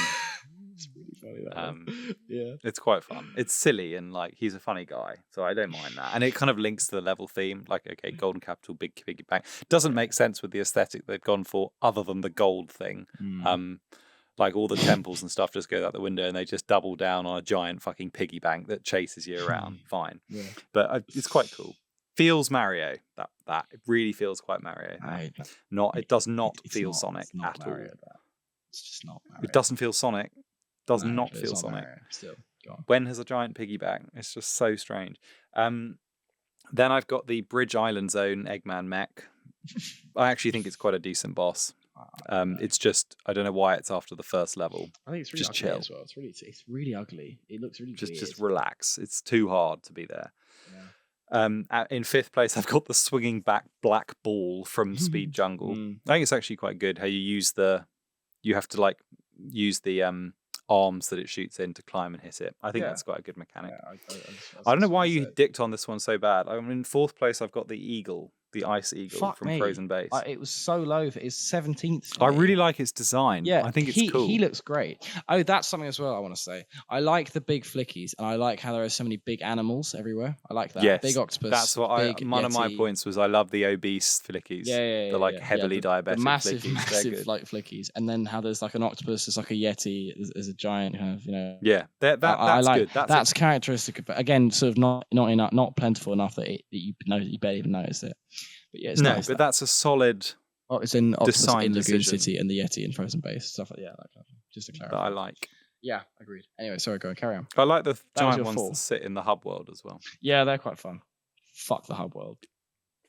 Fuck that. Bitch them to We've navigate. talked about that, but it's so boring how you can't like move across it quickly. That's stupid. You have to sit through crap. Classic. That's it. I've done my. That's That's, your 4. Yeah, that's my 4th one. Right. So my top 3. In 3rd place, I've got the floating space sphere. I've explained why I like that. It's just fun, easy and fun and nice. And just not offensive. It's just there. It's also so weird. I don't know. It's just kind of fun. It's kind of funky. 2nd place, I've got the jellyfish from Lagoon City. I like him a lot. I like how he just kind of floats around. Very easy, very simple, and looks nice. Nice kind of like fountain arena. I like that. And yeah, just a good fight. And in 1st place, I've got the pig from Golden Capital. Why'd you like him? Fucking love him. I think he's great. Only 3 hits. I like how he sort of manically runs around. I also just like the idea of fighting a big gold piggy. I actually do think it fits very well with the level. It just does because the whole level, the Golden Capital thing, there's something in it with like sort of money and like sort of treasure and gold. Yes, there is. It's just not. It doesn't quite come together enough. But you can figure it's there. So it does make sense that he's the it does money storer kind of piggy bank thing. I don't know, and I like how there's just a massive pig in it anyway, as in a giant. What's he called? A Pocky. There's a giant Pocky flicky in him, which is nice when he comes out. I don't know. I like it. I think it's fun. It's so easy as well. Fair. It's I 3 probably hits. should have put him a bit higher. I just quite enjoy it because it's just silly and weird. Yeah. No, I like him. Yes, it's not contingent with Sonic, but it works on the level. Anyway, yeah. That's my top boss, and that's saying something. Wow. So my number 3. Personality goes a long way. It's just so true. Charming. My number 3 is the Fang Robot. Oh, mate. I forgot about that one. I know you loved it and you played it, didn't you? Piece of shit. So let me explain this. I think this game could be improved quickly and quite dramatically if you did a simple thing. Get rid of Black Dragon completely, first of all. Total removal. Make that boss the final boss. And get rid of the giant egg robot. Get rid of that. Add in something else that's easier. And make Fang Mech the final boss. That would make sense. Because actually, there is some strategy there. And I did have the experience of doing it multiple times and getting better each time, which is the sign of there is something there. I don't think it belongs in this game, to be honest. I think it's far too difficult for this game. But if you've taken it as like a boss that's a puzzle to be solved that you have to master and get good at and then defeat, it does kind of work, and it is quite a cool design. And I like its attacks. I like how it has the giant cork gun. I think the headbutt thing is fucking annoying, but if you can be ready for it and then avoid it. It's a bit broken because sometimes those bunnies he shoots out don't land, and that's fucking annoying. But in terms of like, if you actually analyze and try and like commit to just spending an hour doing it, it could be a really good final boss. It could be like, yeah, wow, that was a big challenge at the end that I've done. Unfortunately, it's just positioned at the wrong point in the game after an already unrewarding and incredibly annoying version of it that comes before in the form of the giant egg mecha, which is a piece of shit, stupid boss that shouldn't be in the game. So it just becomes a further annoyance that really upsets people because it's harsh. But actually, it as a boss, it's quite good and it feels quite high stakes and epic, and he's cool and the music is good. Let me play the music now. Please don't. It's gonna trigger you. Oh no, wrong one. This.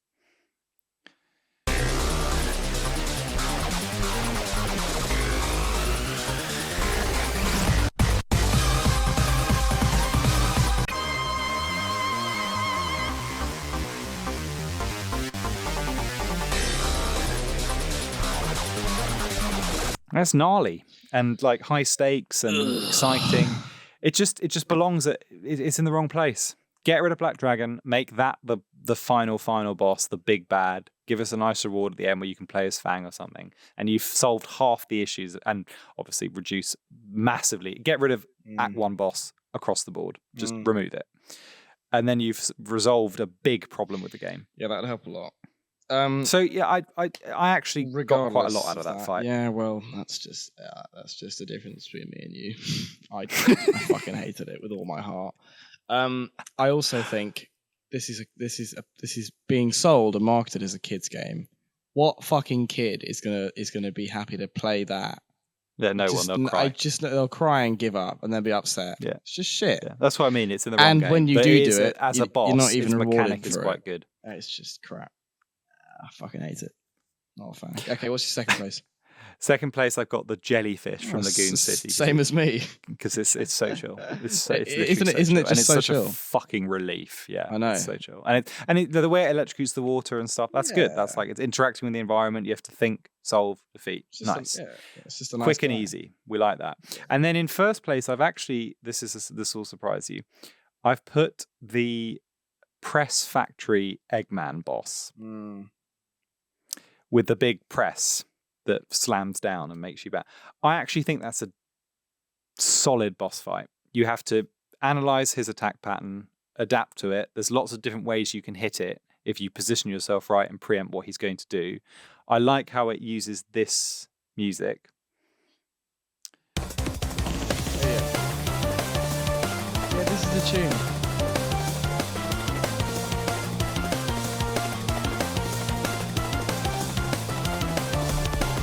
That's good. It's like got a frantic it would urgency. Work so and well if they had that as every boss fight theme, wouldn't it? I know. It'd be so much better.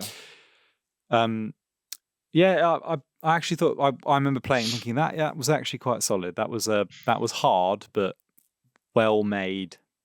I like the design of it as well. It's just cool. I like how berserk it goes. Yeah. And when you do it, you're like, wow, that took tact and analysis. Yeah, I guess so. I don't know. I can see why. I see it. I see its potential. I just didn't enjoy it at all. I found it a pain in the ass. Yeah, fair enough. All right, let's wrap up on this big boy. So I'm just going to say a quick note on the special stages. Fuck 'em. Yeah, hang on. Before you get to the special stages, getting to the special stages is also a pain. It's the ring thing again, but they're hidden terribly, and you also have the fucking blue rings. I don't want to get 5 medals. I don't have to do that stupid it's shit special stage. Crap. Just get out of my way. Just make it a gold ring instead. It'd be better because it's not enough. The bonus stages are stages are pointless and complete and just nothing. It's they get in the way of the game. It's just like a little moat. It's nothing. It's just a pointless little crap. Yeah. And sometimes they spawn in getting in your way. Happen in Bridge Island. And I get it. Oh, you've remade the Sonic 1 special stage so that it's a bit more fun. Cares? It's not. No one cares. It's already didn't need it. Leave it alone. Same as the Sonic 3 thing. They tried to be Sonic 3. Have little random ones. No, didn't need them. Boring. The special stages is just shit. It's so bad and annoying.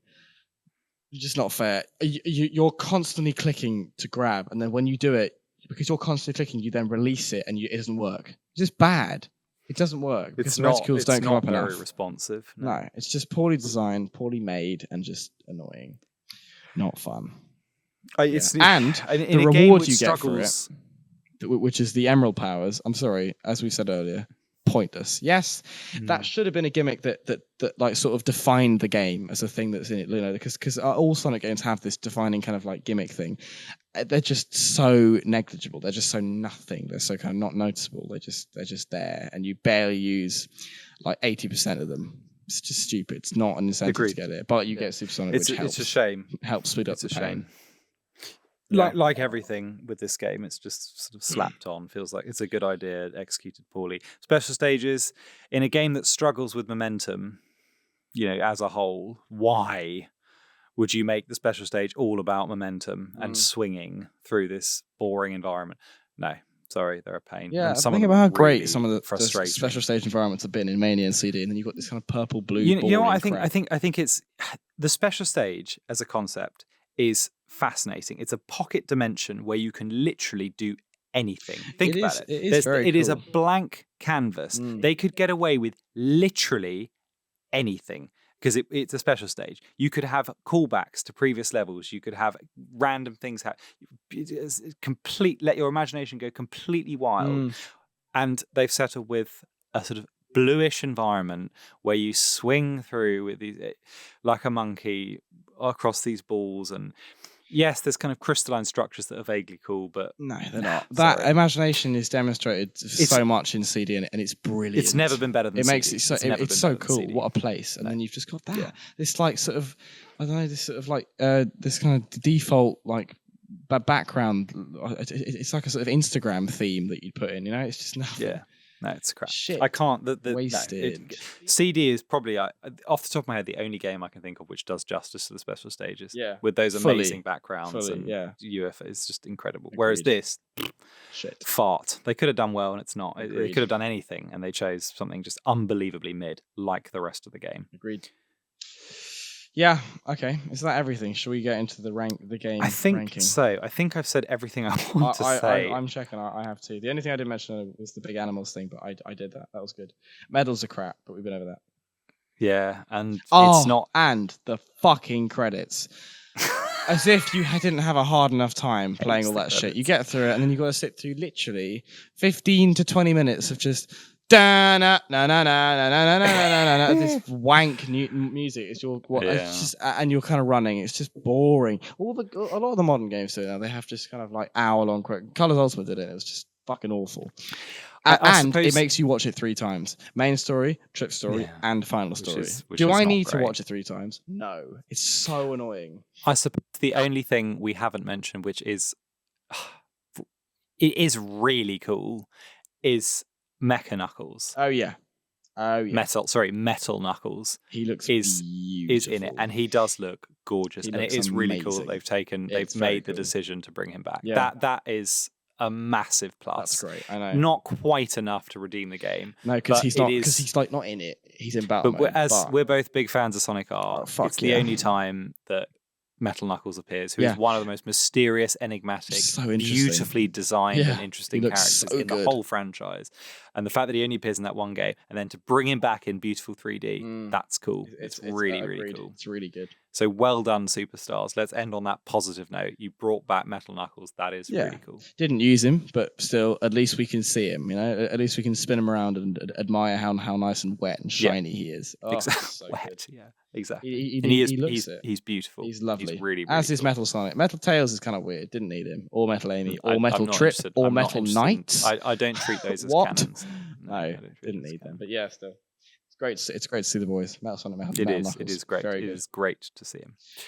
Okay. Let's do game. Let's rate this game ranking. So we got concept, gameplay, entertainment, location, soundtrack, and art style. Each one's out of 10. Totals out of 60. Interesting. This is going to be a bit of a steamer. This will be pretty different.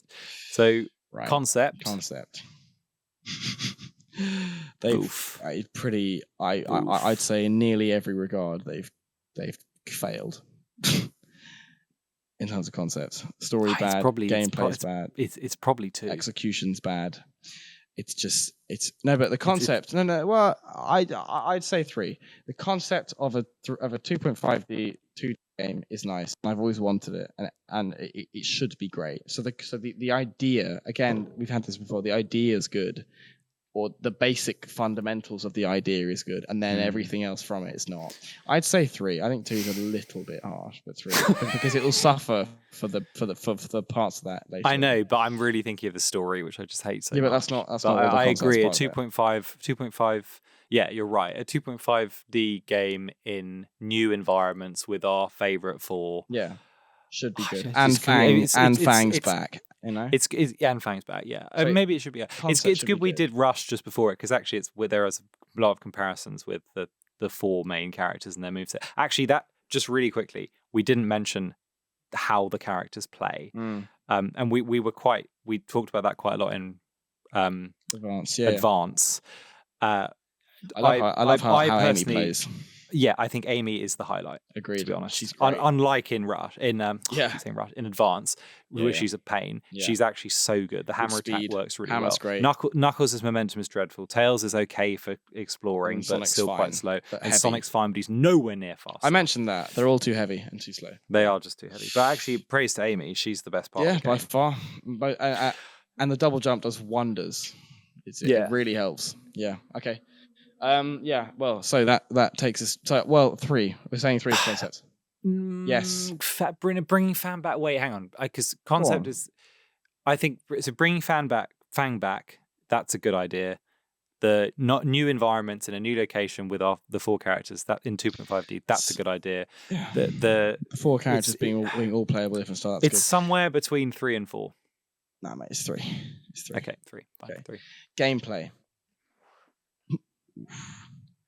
Okay, so let's not get this confused up with entertainment as well. So most of this is the level structure, how it's presented to you, and playing as the characters, which we've said is not. I think great. I think it is gameplay. So but gameplay includes the bosses. That's a lot of the gameplay.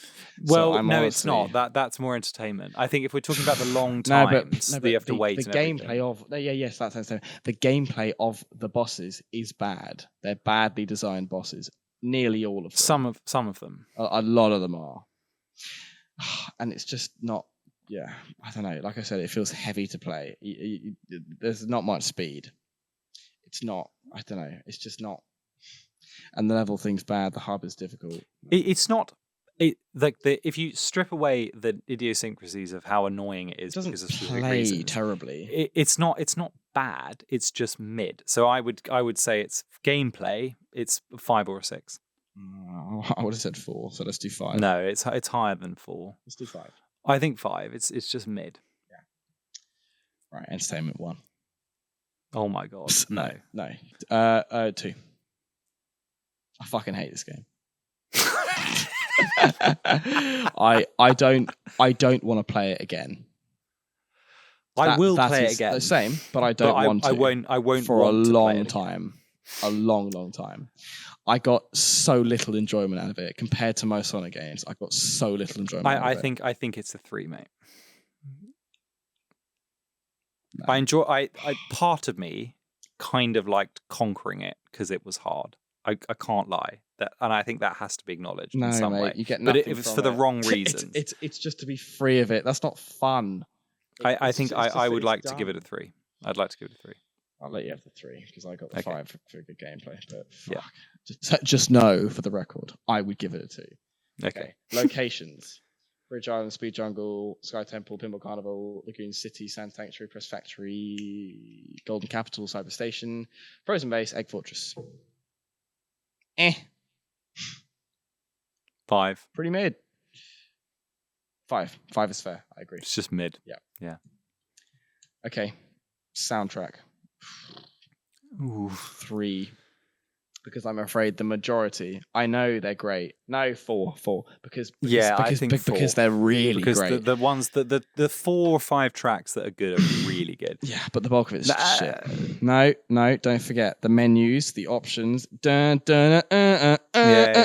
On repeat. Yeah, boss themes. It's either it's a 4. No, mate, because some of the boss themes. Mate, no, one of the boss themes is good. The ones you hear the most are shit. Fangs, it's got to be a 4. It's not. It's fine, Fangs. It's not special at all. Oh, think about Big Arms, mate. How good that is. No. Because Big Arms is such a tune. 4. It's either 4 or 5. It's not a 5. That soundtrack's not a 5. It's a really poor soundtrack. And again, execution-wise, it's shit. Yes, they're great songs, but they almost shouldn't have been there. Or the whole soundtrack should have been made. It's a 4. It's such a horrid mess. 4. Good. Art style. Yeah, the characters do look nice. They don't animate well, but they look nice. Yeah, they look kind of soft and nice and bright. It's not too ugly, but it also kind of is. Some of the aesthetics are ugly because they aren't thought through and cohesive. Yeah. But I don't think the game is ugly. No, it is vibrant. I agree. The most beautiful part of this game is the trailer cinematic of the 4 of them meeting Eggman and Trip and Fang. Because if you watch that, it animates way better than the game, and it looks really vibrant and fun. What trailer cinematic? As in the animation that plays at the start? No, I don't know if it's in the style of the game, so it's not a cartoon. What the fuck? I think it was the announcement thing that they run. Look it up afterwards, but they look really nice in that, and you think, oh wow, this is going to be great, and then it's mid. What you mean? Is it like the 4 of them run along Bridge Island and meet Eggman and Fang and Trip, and they look at each other? Oh, I know what you mean. Yeah. Yes. Hang on. I'm just saying that's a good example of what it could have looked like. It's Oh, it looks like it's a see what still you mean. taken from the Yes, opening. Yes, I see it. Yeah, That's like 4. That's like 3 seconds. I know. If the whole game was like that, it would have done better. That art style's nice. Yeah, but it's not. Also, I know. No, that's anime. It's a trailer, mate. What are you fucking talking about? No. Just saying, if they'd kept to that consistency, it would have scored higher enough. Obviously not.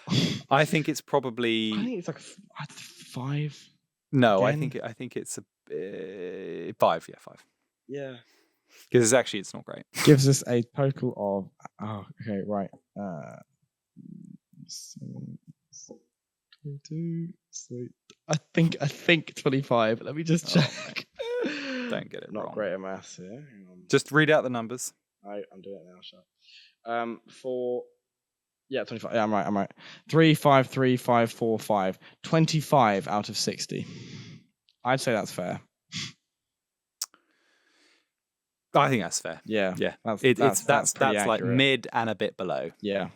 I think which is exactly what it is. Yeah, we did. Yeah. Agreed. Good. Wow. That was a big one. But we had a lot to say. One big shit fest, wasn't it? Yeah. We've said a lot of positive about the Sonic franchise, and it's about time we hit a because it is far from absolute shit heap. It's not entirely perfect. Sometimes I think it shits out little fuckers like this.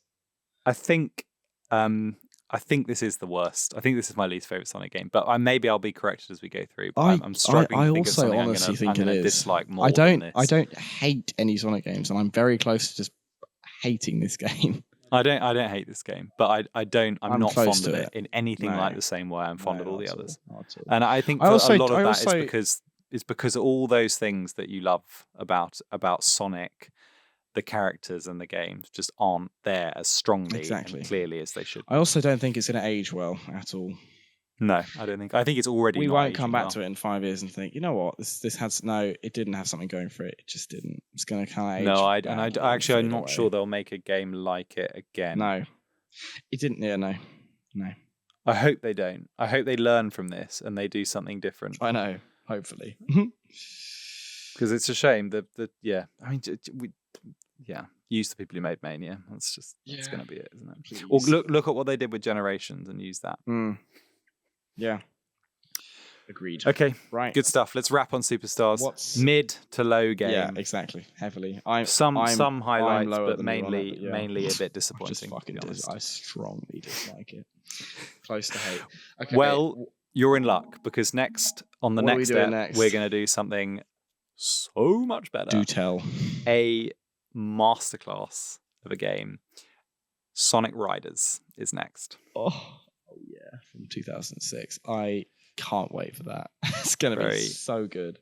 Fucking exciting. Love Riders. Can't wait. Yeah, great, cool. Only a little bit better than Black Dragon. I'll just leave you with the thought just a bit of him looming over you with his vast belly and his gimp belt and boots.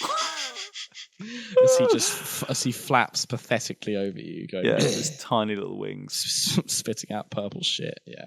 I'll leave you with that.